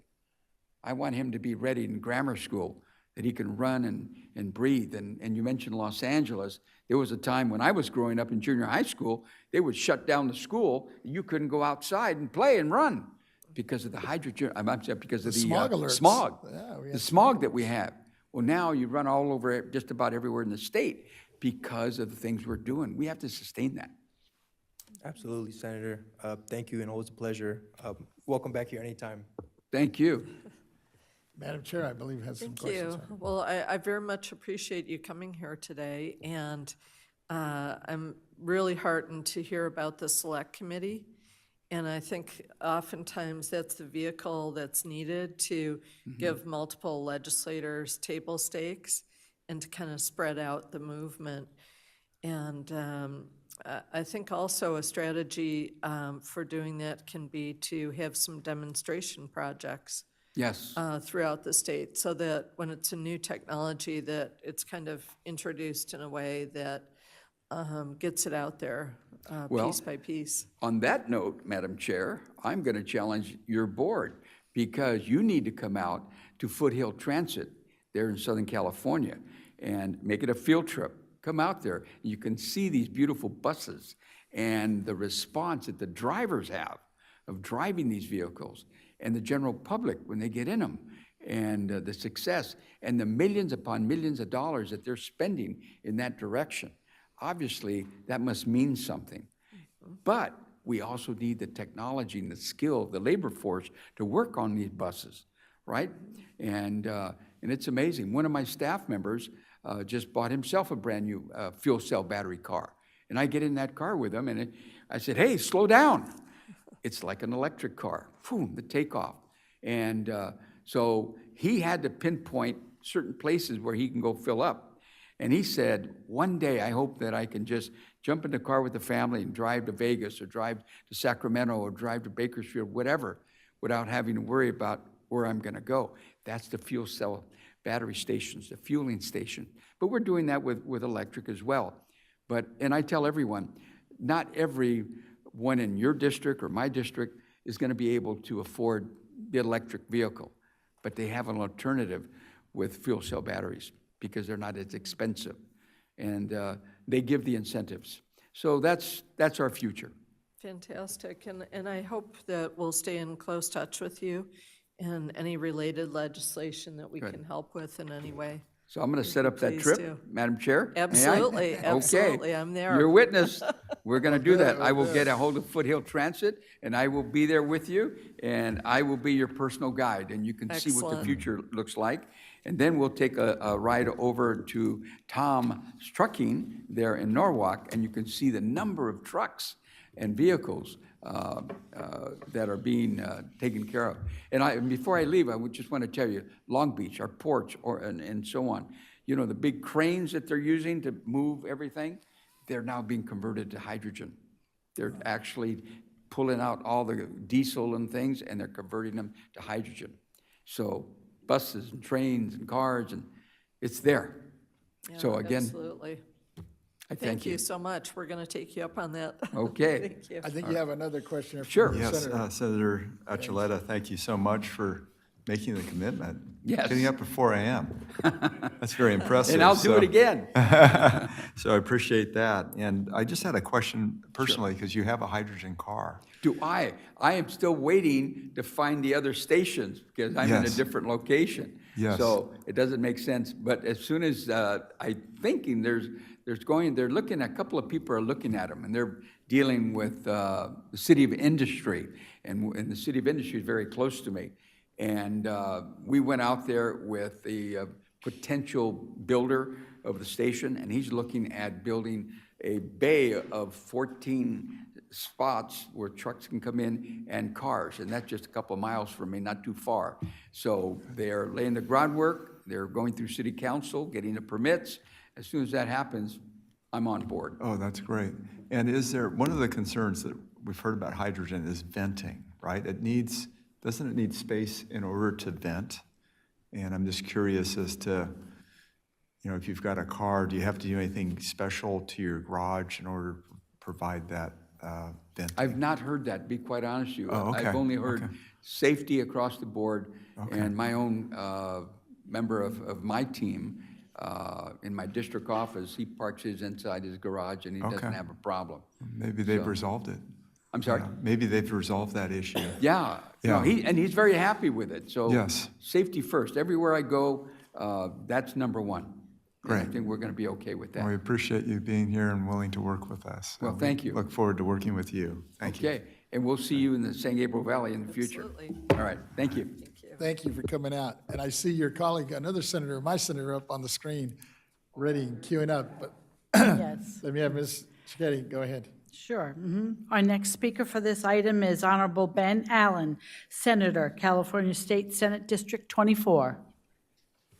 You may begin. Well, thank you so much, and so great to see you, all my friends on the board. Obviously, Tony, and then of course Bob Archuleta. Nice to see you, Bob. I usually see you in person, so it's nice to see you. And thank you for making the trip up to speak to the board on this important topic. So my district is a little west of Bob's, kind of northwest. I represent the West Side, Hollywood, Coastal South Bay, and Santa Monica Mountains communities of LA County. And I serve on the Senate Select Committees on hydrogen energy that Bob's very involved with, and also on ports and goods movement, and also chair our Senate Environmental Quality Committee. So I wanted to be part of this conversation too, and I really appreciated the invite. It's very timely. We know that energy demand is expected to significantly increase over the near future, as has been discussed, and the development of AI, combined with increased electrification and a warming planet, have us scrambling to boost our energy sources while simultaneously decarbonizing our grid. And so we're looking for all sorts of different opportunities and possibilities. We also know that with the incoming new federal administration, a number of our energy priorities may be shifting at the national level. I've been involved with a number of conversations about the future of clean energy production after the election. Some of you who I see in the audience have been part of those conversations. There's certainly a lot of uncertainty in this space, but I will say that hydrogen seems to have a lot of support from a wider range of the political spectrum, which maintains hope that it will continue receiving support from the federal government. So as we try to approach California's 2045 carbon neutrality goal, the conversation is getting louder about how we implement, it's getting louder about how we implement hydrogen as an important tool as part of the mix as we seek to reach carbon neutrality. So now, some of the things that have been guiding our work at the Environmental Quality Committee as we think about hydrogen as an important energy source. GHG emissions, right? So, because at the end of the day, this is all about trying to do right by our environment. So how do we make sure that we are looking at, with all of these energy sources, including electricity, by the way, that we really look at the GHG emissions throughout the production, not just the end use. Again, an important thing for us to be doing within the electricity conversation, because a lot of electricity at certain times of the day is produced using dirtier sources, especially in other parts of the country.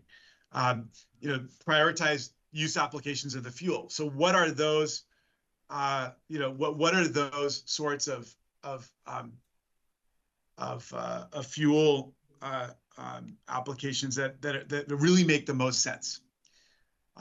Leveraging stranded, intermittent, renewable energy sources for hydrogen production, as certain types of energy sources are more effective at certain times of the day, whether it be solar or wind. And then, of course, use of resources for production, such as the electrolysis of water in water-strapped California. That's one of the main potential sources of green hydrogen, but it does use a great deal of energy. It does use a great deal of water. So how do we fit that into our resource challenges as we think about it as a green energy source? So my committee heard SB 1420, which is the Caballero bill on hydrogen, earlier this year. It was a bill that basically provided CEQA streamlining for hydrogen projects and production facilities. And when we were doing that, the focus of the committee was on trying to elevate standards for the hydrogen production in order for it to qualify for a streamlined environmental review. And in the end, we worked out a deal with the author for amendments that require hydrogen. In order to get this expedited review under the bill, the hydrogen could not be derived from fossil fuel feedstock, so that we can ensure that the hydrogen production benefiting from CEQA streamlining is indeed a cleaner fuel source for the environment, not just at its end use, but also through the production process, as I discussed earlier. So I was supportive of SB 1420. Obviously, it got a lot of opposition from various groups, including people in the environmental community. I'm going to continue to. I'm supportive of hydrogen. From my perspective, it's about a tailored approach, like with any energy source, including electricity. Again, it's about a tailored approach that applies the fuel to its best use cases. So, where does it make sense for us to really prioritize this use of hydrogen over others? That's why I authored SB 414 last year, which was unfortunately held in Assembly of Probes for financial reasons. But it would have required CARB and the PUC and the California Energy Commission to assess the use of hydrogen for different applications and to create a ranking of best use applications that would help to guide our support for different uses of the fuel in the future. Something like 55% of hydrogen use nationally goes toward refining, and another 35% goes toward chemical processes.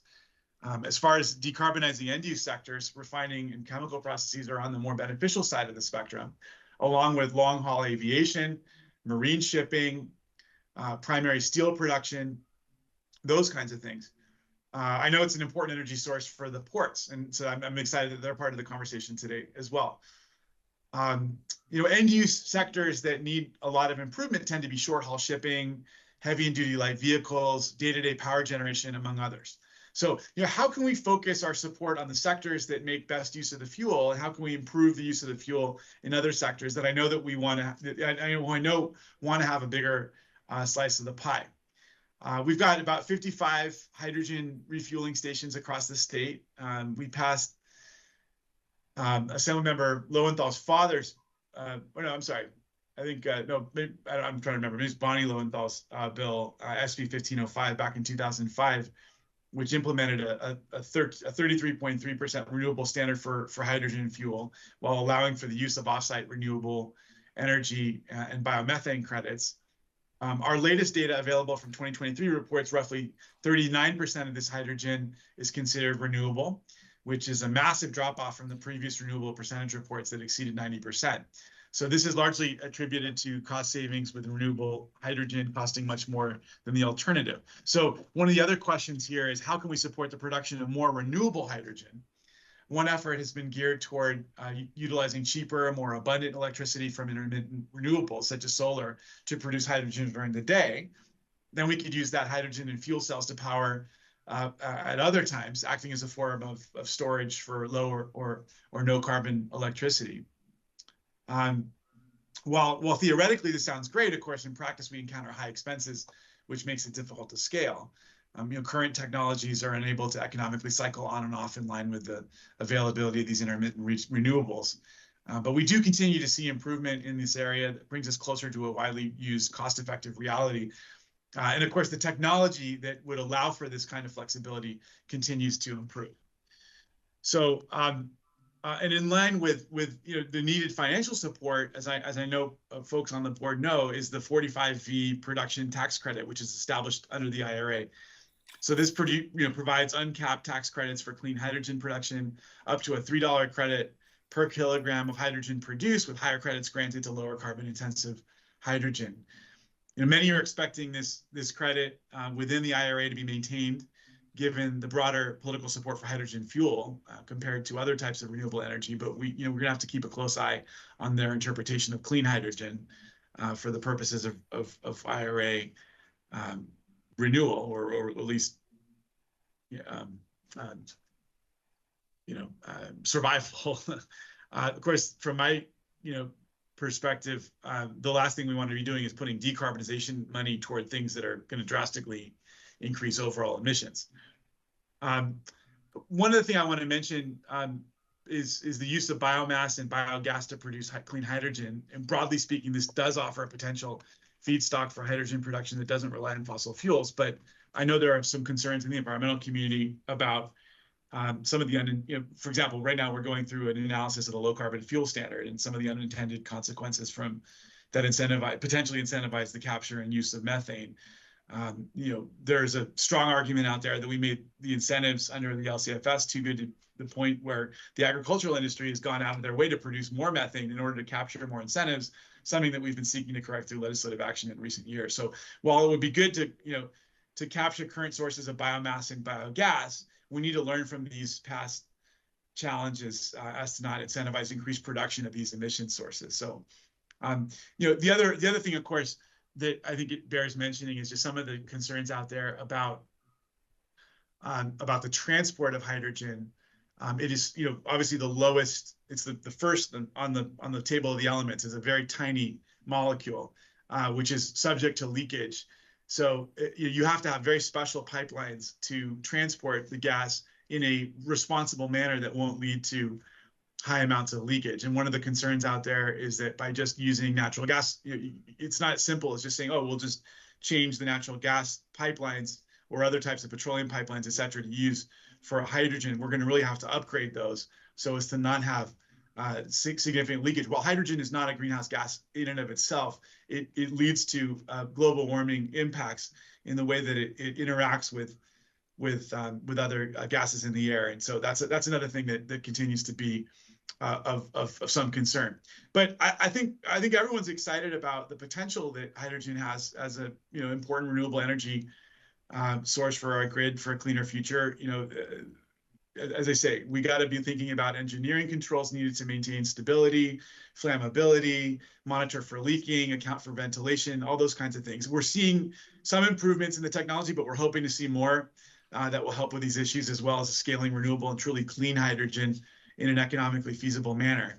I hope we can continue to have conversations about its appropriate applications across different sectors, prioritizing those industries where the benefits of its use are the strongest. So anyway, with that, I just want to thank the board again for hosting this conversation today. I mean, it's just the latest of a number of conversations I've participated with this board. And I just want to say, I really appreciate the fact that the board has been taking it upon itself to really do a deep dive into a number of different major policy areas with tax implications.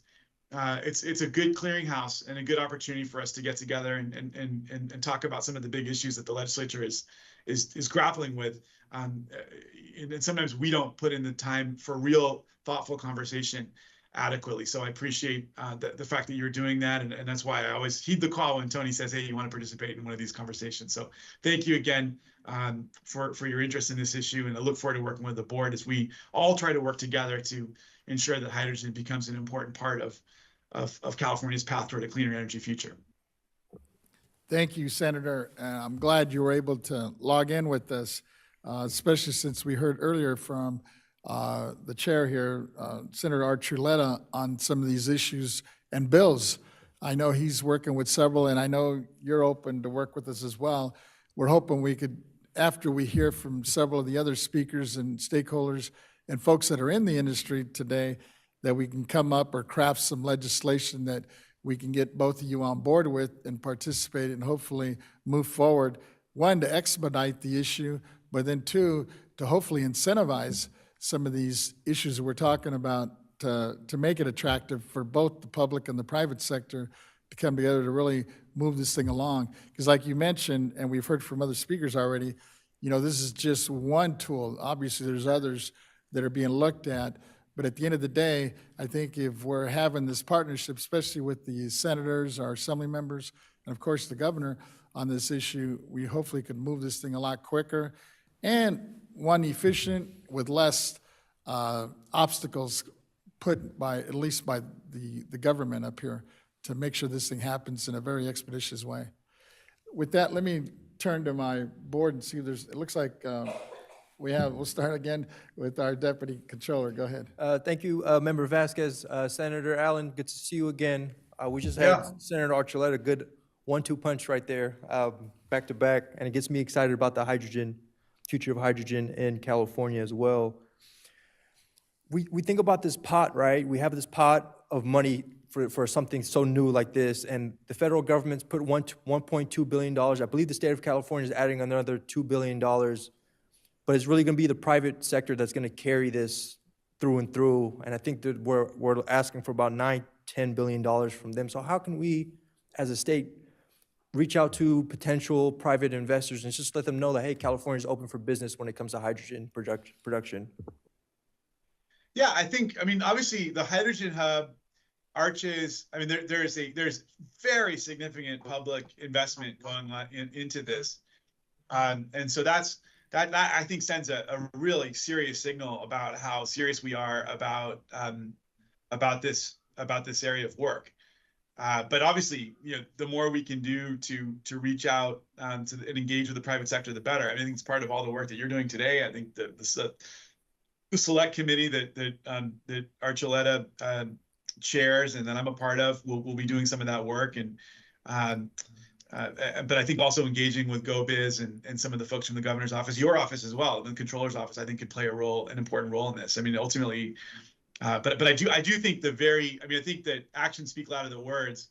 And while an outreach campaign is important, the money that we're putting up is so significant. The other thing I'll mention is just the fact that we've got these 45V federal tax credits that I mentioned.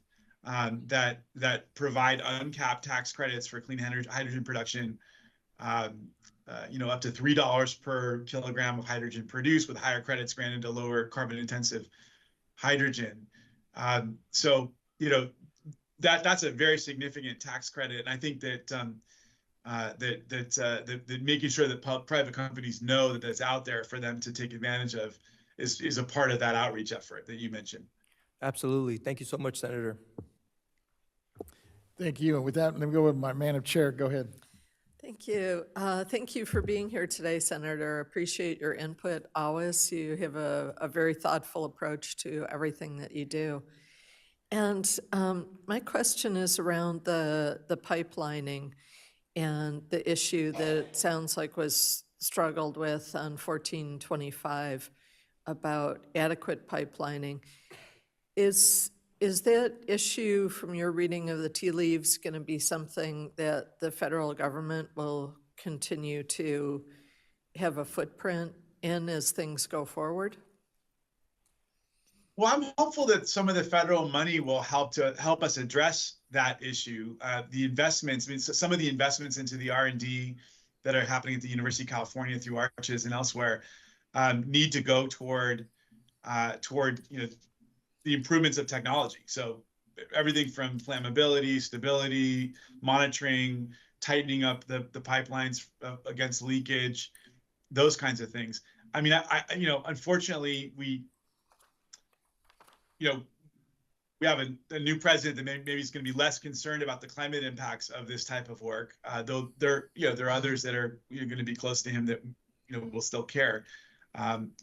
So I don't know what this means in terms of, I don't know what the new federal government means in terms of that particular issue involving leakage and pipelining. But I know it's certainly something that we care a lot about as a state, and we're going to be really pushing both the folks on the research side and on the private sector side to really take it seriously, because I think it's probably the most significant aspect of ensuring, well, of ensuring that this really doesn't cause more trouble on the distribution side than it should, from an environmental, from a greenhouse gas perspective.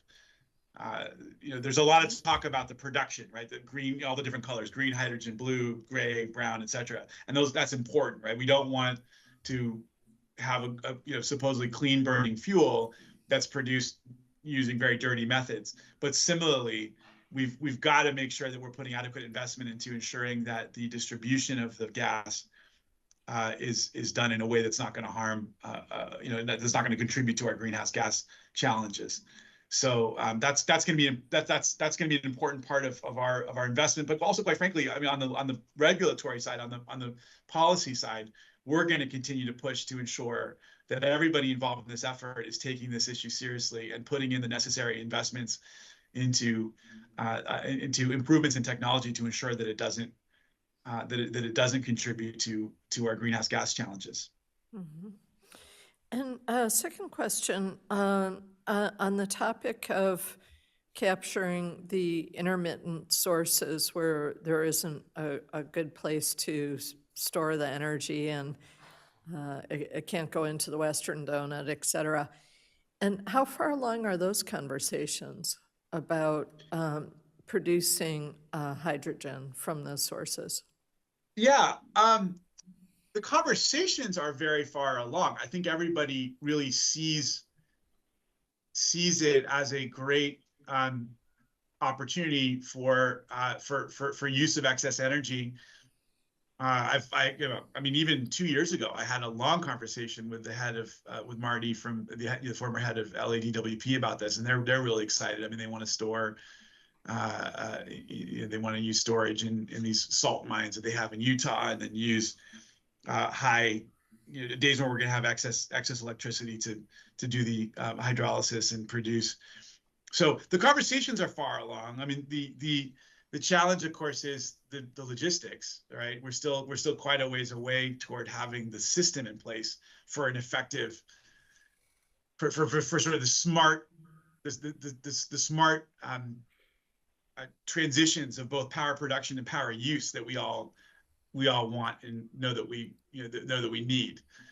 But at the end of the day, you think about how much the technology is improving, even on smart grids, even over the last few years. And I think we all just feel pretty good that with really smart people working on this and with AI support, we'll be able to push a more seamless, climate-friendly, both production and use system. But we're still a ways away in terms of the actual implementation. But to answer your question very directly, the conversations are certainly very developed. But it's now a matter of turning those goals, those ambitions into reality through technology and the infrastructure. Excellent. Well, thank you so much. All right, if we could just be mindful of the time, another 3 or 4 minutes. Close here. Thank you. I think we have a last one here from Senator Gaines. Great, thank you. Really appreciate you, Senator Allen, and your continued engagement with the BoE and our opportunity to work together in the legislature, and that goes for Senator Archuleta, too. Appreciate you being here. I think we have great opportunities to work together in the future. But in reference to hydrogen, I did have a question.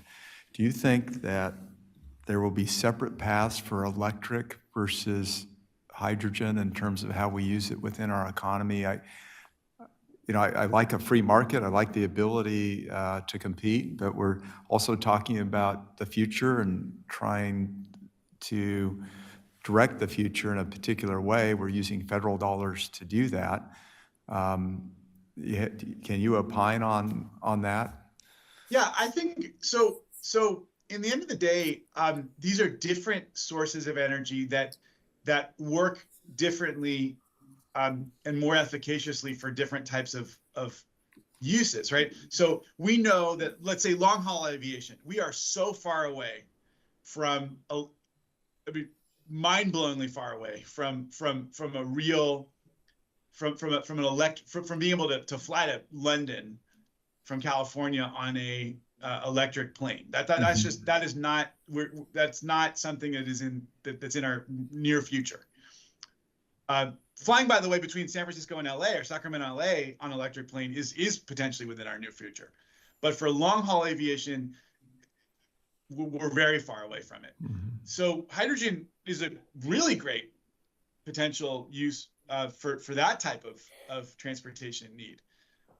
Marine shipping, again, a really interesting, really potentially transformative use for hydrogen.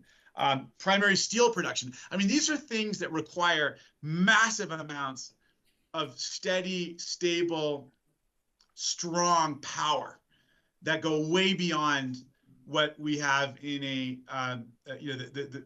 way beyond what you need to power a car. Sure. Right. So I think what you're going to see is of an increased focus on those areas where hydrogen can really give us the biggest bang for buck in terms of climate benefit, as we try to transition away from the traditional fossil fuels. And it's I think at least from my best read of the science and the technology, it's in those areas where you're going to see where we ought to have more focus on hydrogen than on electricity.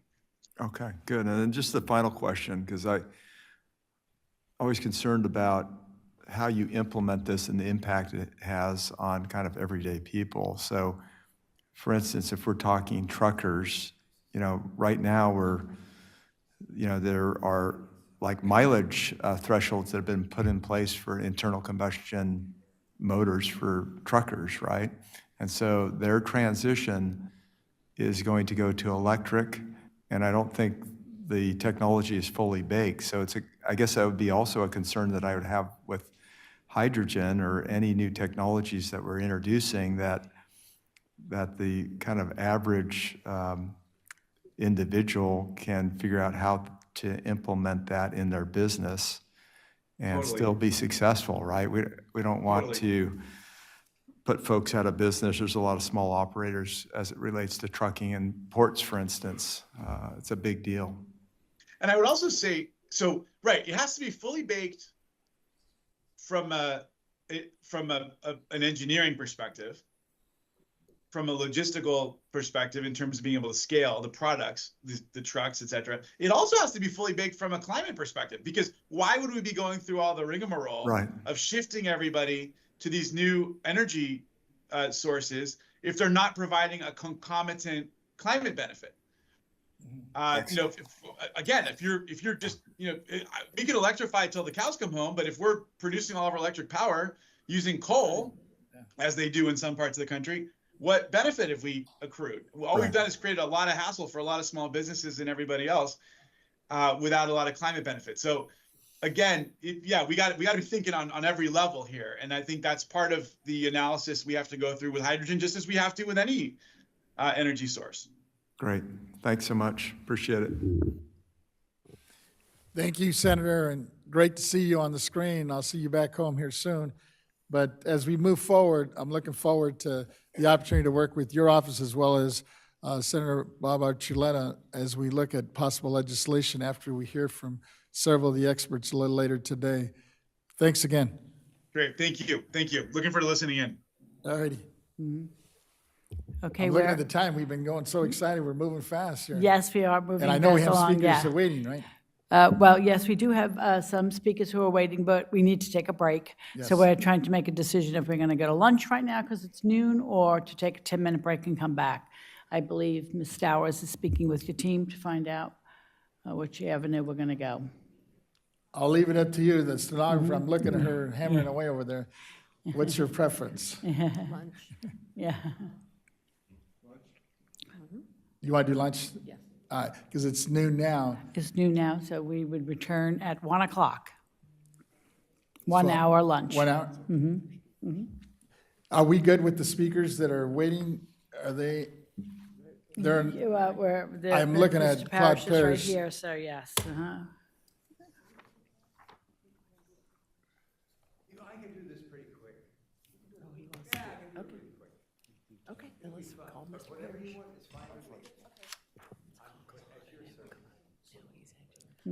Good afternoon, Yvette Stowers, Executive Director. We're going to take a quick 10, 15-minute break We're going to take it, yeah.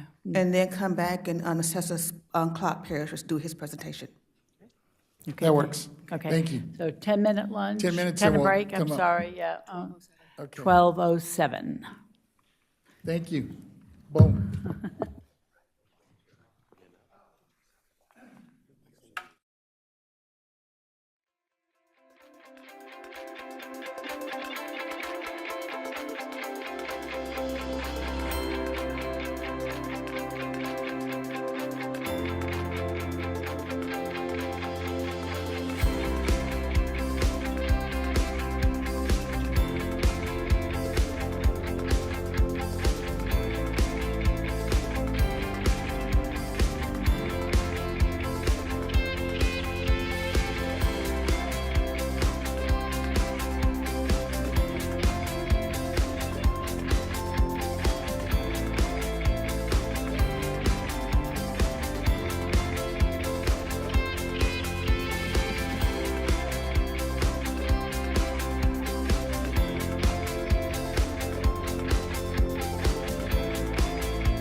welcome back. I don't see our next speaker, Claude Paris. Can you but hold know on what? just one second and let me make sure the AV team is ready? Oh, okay, I'm sorry, go ahead. They are ready? Okay, I apologize, yeah. We're good? We're good, we're good But I to see return. David Young in the audience. Maybe we could, Yes, we'll go, Let me call the item, and then we'll get some things Go ahead. going, and then we'll see if we could track down the speaker as well.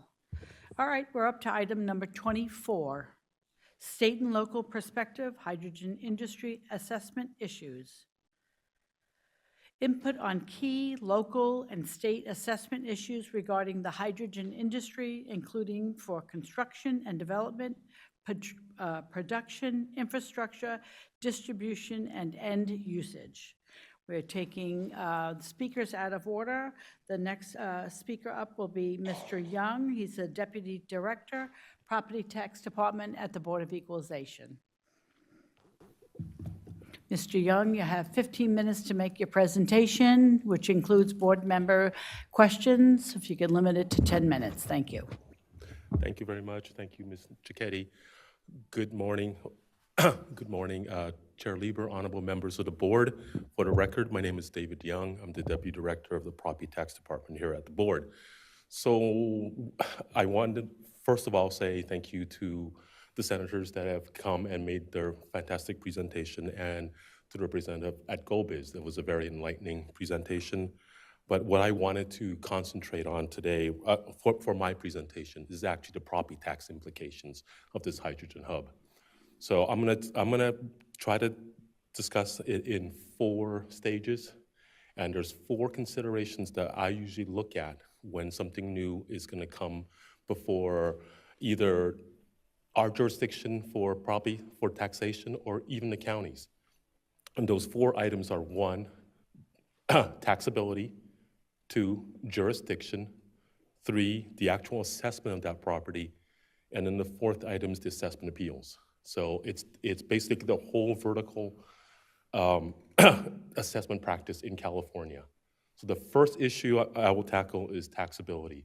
So is the property taxable? The California Constitution provides that all property is taxable and is specifically exempt from taxation by law. So the default is everything is taxable. Now we look at, is there anything that would exempt it from being taxable? And the most obvious thing would be if it were actually owned by government. Either the state of California, the federal government, any subsection of the state, if it's owned by government, then it's not taxable. So we know that ARCHES is a consortium of public and private concerns. So without having the actual formative documents in front of me, it's going to be really hard for me to tease out what exactly, who owns what and whether any of that fits under government. If it does fit under government, there still is a question of taxability, because it is such the way it's set up, it being a private and a public entity, a consortium, the private side may actually have a possessory interest. This is not a new concept. We've already had a big discussion on this with some of the affordable housing and the JPAs. So what is developed and owned by private, and the private entities that have basically a use in it. If there is enough use in there, then their right to use it is actually a possessory interest, and it is taxable in California. So that's the first issue, taxability. Who owns it? Who's using it? And to what degree are they using it? That will basically form the question to be answered as to whether it's taxable or not. So the second issue I wanted to bring up is jurisdiction. Who picks it up? Whether it's at the county level or whether the state picks it up as a state assessee and we do the central assessment of it. So for that,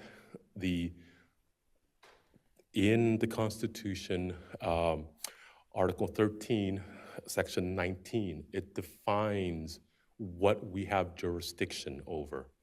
And we have jurisdiction over basically property that falls into two categories or two buckets.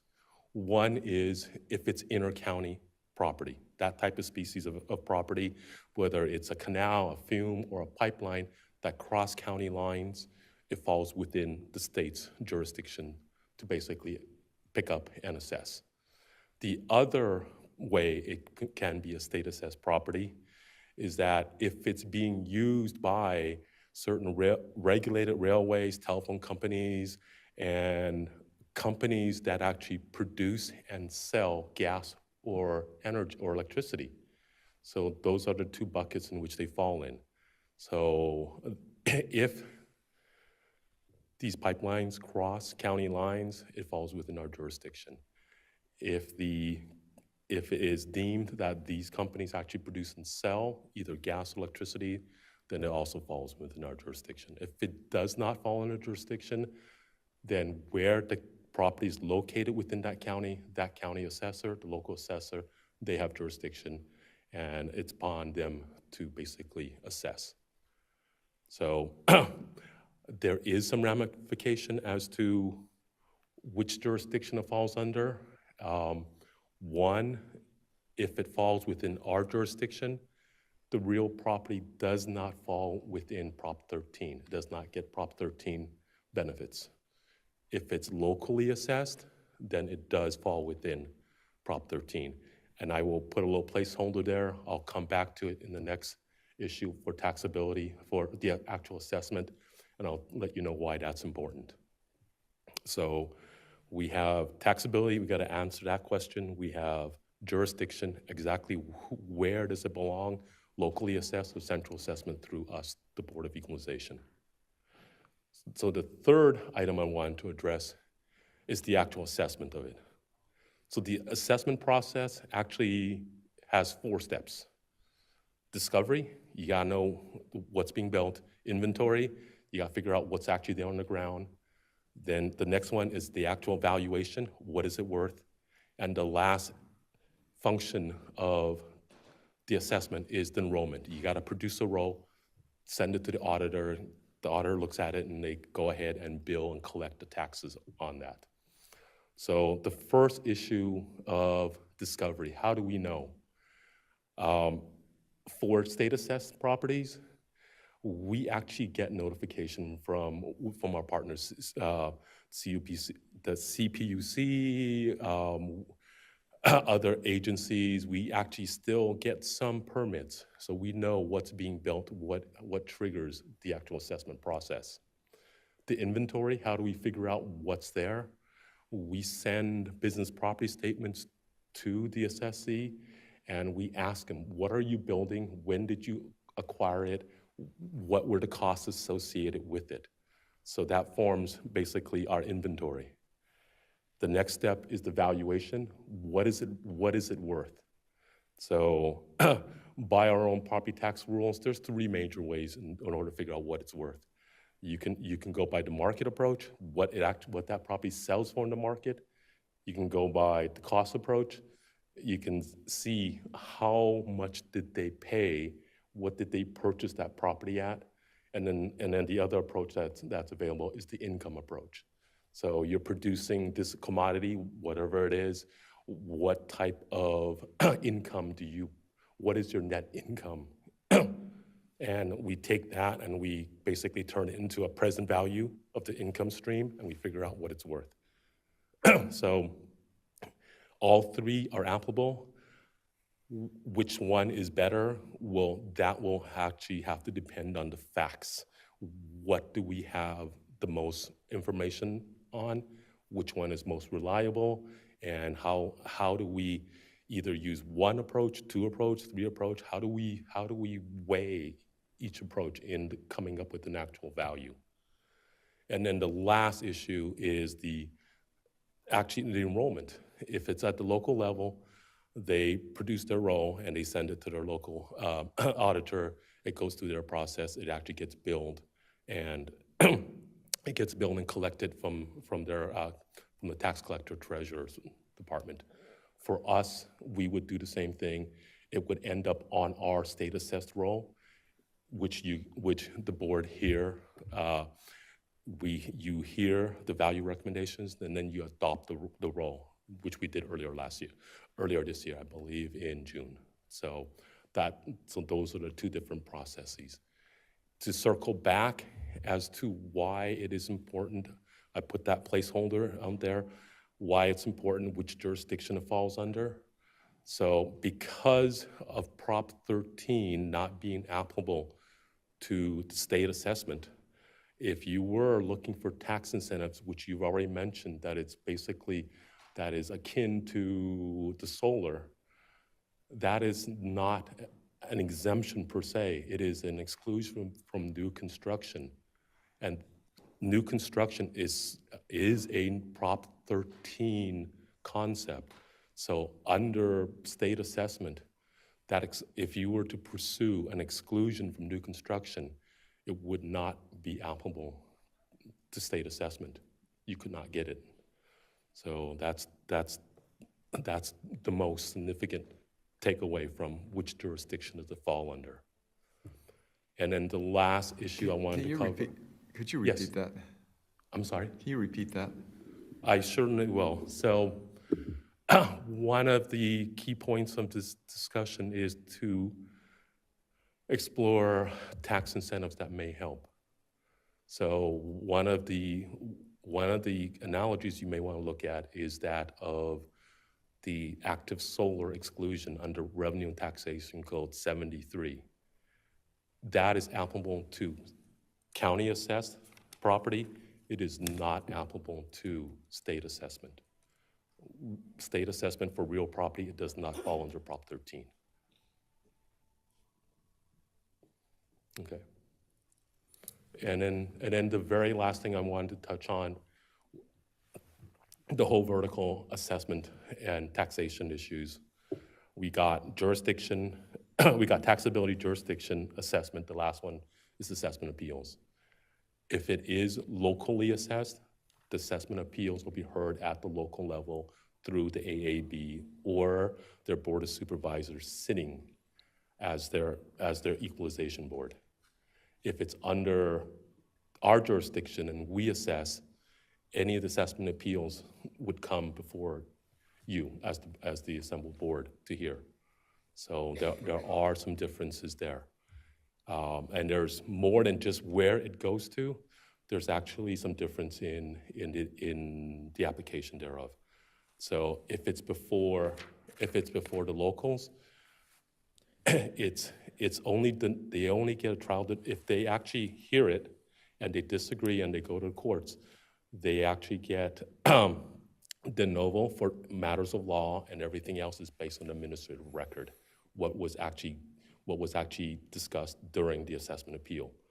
If it's before our board, the collective, you up here, if they do not agree with the assessment appeal, their alternative is also to go to court, but the review is de novo. Everything is up for review. So that kind of covers the whole assessment process. It's applicable to whether we assess it or the counties assess it. It's the whole vertical series of events. Quick question. Of course. On the If we could try to when keep the questions to 5 minutes to adhere with the schedule. Thank you. A temporary fueling station versus a permanent one, and especially the temporaries that might be moving locations, do we tax those, or how does that work? Whether it's temporary or permanent, it's the same series of questions that we go through. There isn't anything exempting a temporary station. It may make a difference in whether that property is considered real or personality. If it's truly movable, you have to look at the character and the nature and how it's actually set on the ground, how it's used, and you gotta make the call as to whether it's real property or whether it's a personal property. Any burning questions? I know we gotta move. Go ahead, Deputy Controller. I'll go quick. We've heard from many presenters. Yes. One of the biggest issues is bringing down the cost of hydrogen itself, and that requires bringing in more players into the market, right? You mentioned the active solar exclusion. Should the board also explore a tax credit on hydrogen equipment that produces hydrogen and its potential impact? That's an excellent question. If it's a tax credit, I mean, I try to opine on stuff that falls directly within the property tax realm. Usually tax credits are one of income tax, whether it's a federal or FT or franchise tax board. In my opinion, if you were to explore the full spectrum of it, tax credits would be one of them. Perhaps sales tax, some kind of manufacturing, maybe an option.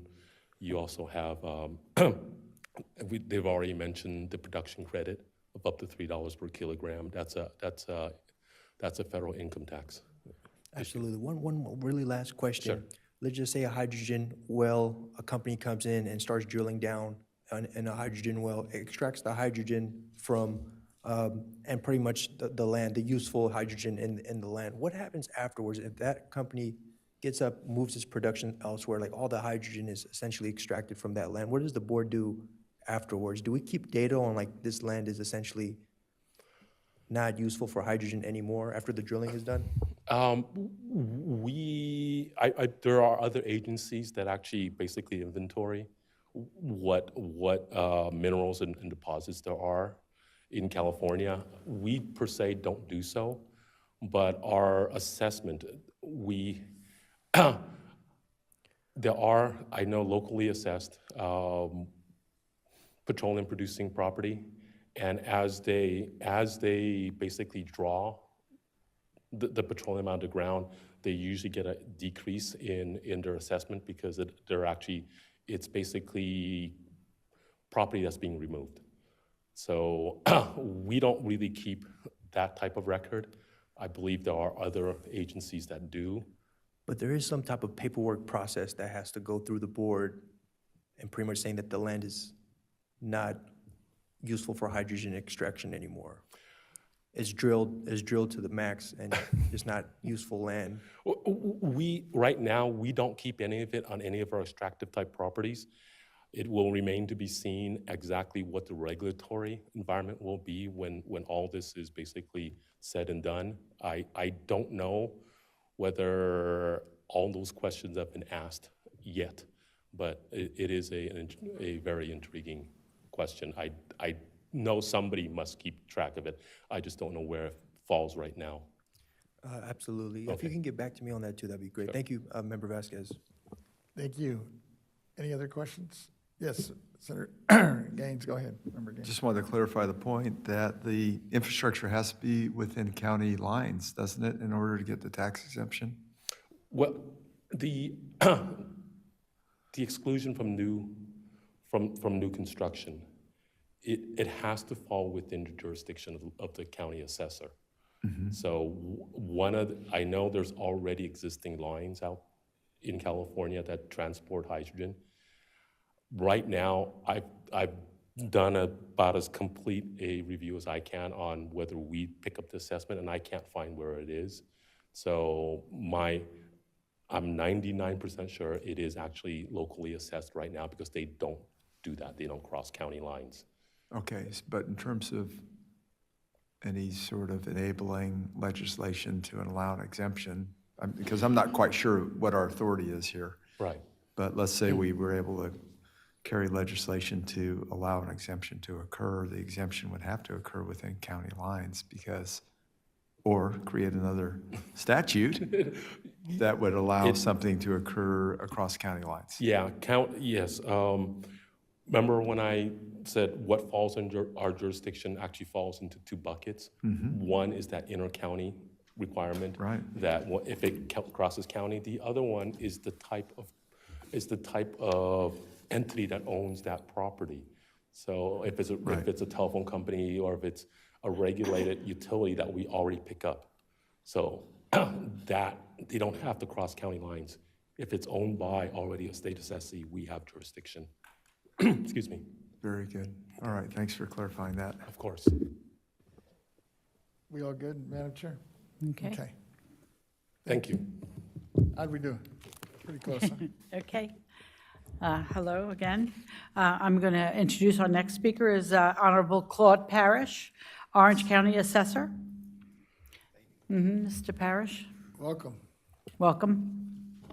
Thank you for the opportunity to be here. I have a prepared statement, and I want to thank you and say good morning or good afternoon, it's coming up soon. I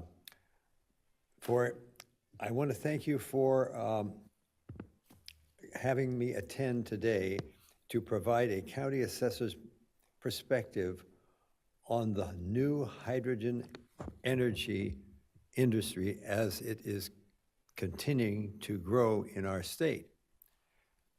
I am here to speak about the general property tax consideration on emerging industries like new hydrogen energy and see what we can do to help get it going, or at least to remove any tax burdens.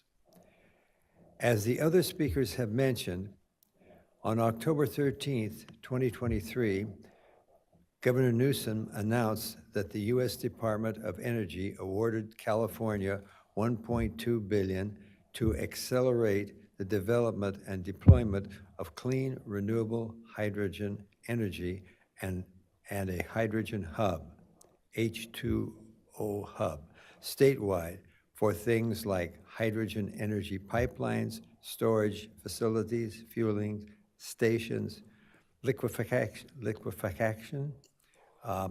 facilities, and the production of hydrogen-powered trucks and buses. The H2 hubs are concentrated in the urban regions of the state, specifically Los Angeles, Long Beach, Oakland, and San Diego. Orange County is adjacent to some of the largest projects going on at the ports in Los Angeles and Long Beach, and there are a number of active hydrogen fueling stations in my county as well. This includes stations in Irvine, Costa Mesa, Aliso Viejo, and others. The stations are co-located with other kinds of fueling stations. As we have heard from other speakers, there are a number of products that are underway, projects, and we do not want property tax hurdles or uncertainty to be a barrier to development. Here's an example of what we could do to help. As an example of how a property tax provision can incentivize a fledgling renewable energy industry, I am reminded of the solar industry. In 1973, when the solar energy industry was in the early development stages, some legislatures, the industry, and the Board of Equalization helped propose a ballot initiative and legislation that would give a new construction exclusion for the installation of the active solar energy systems. The reason they did is that when something of value is physically added to your real property, the addition is assessed as current market value, and the value is added to the existing base year value of your property, which means your taxes will increase by 1% of the newly added value. Generally, people do not want their property taxes to go up. That's for sure. Which means they would probably not install solar energy systems, especially since property taxes are generally a bigger hit to the budget than energy. So when California voters passed the solar initiative, the new law provided a property tax incentive for the installation of an active solar energy system in the form of a new construction exclusion. It is not an exemption, but an exclusion from reassessment until the property changes ownership.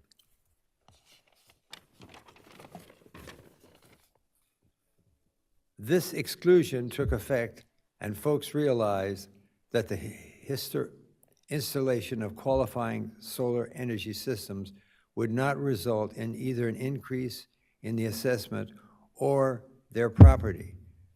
The solar industry began to take off, period. Now, over 50% of all homes having a solar energy system of some type, since the legislature recently found that this property tax exclusion is no longer necessary, that is, it accomplished its purpose.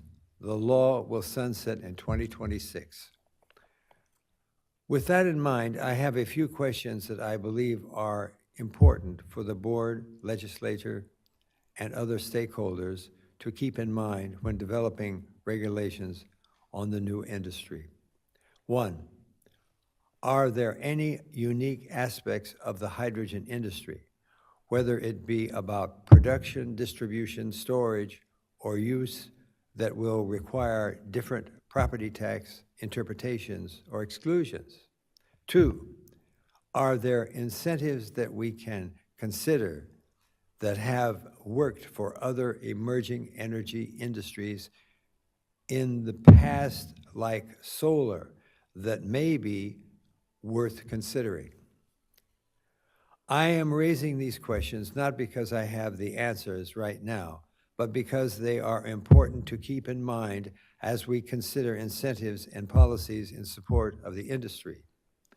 Finally, as this industry begins to develop, I would ask the board to work with California Assessors Association and to issue LTA, letters to assessors, on narrow releases, new news releases related to any progress or issue that are timely. It is important to keep everyone informed in order to get ahead of any potential challenges.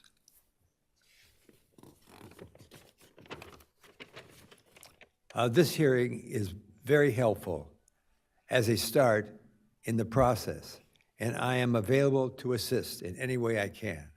Thank you for your time. I look forward to any questions you may have.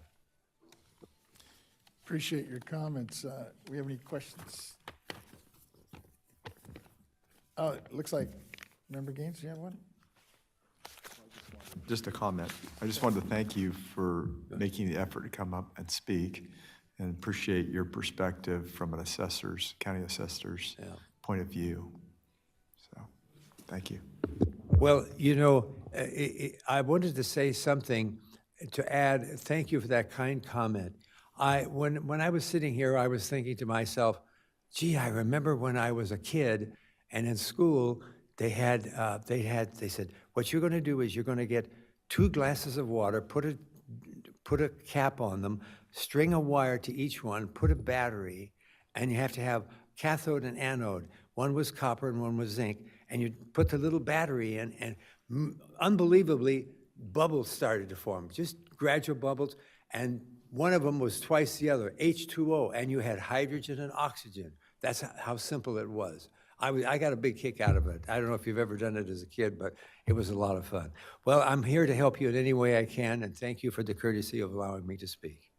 Yeah, I appreciate it. We're looking Unless there's forward, any questions. especially to working with you and with your incoming new president of the association. Yes, we have one every year. He's a good man. He's He is. full of fun. He always has a joke, you know. He does. Okay, thanks. Thank you. All righty, so we are up to our lunch break right now, so it's 12:36. We'll take 1 hour to 1:36. Thank you.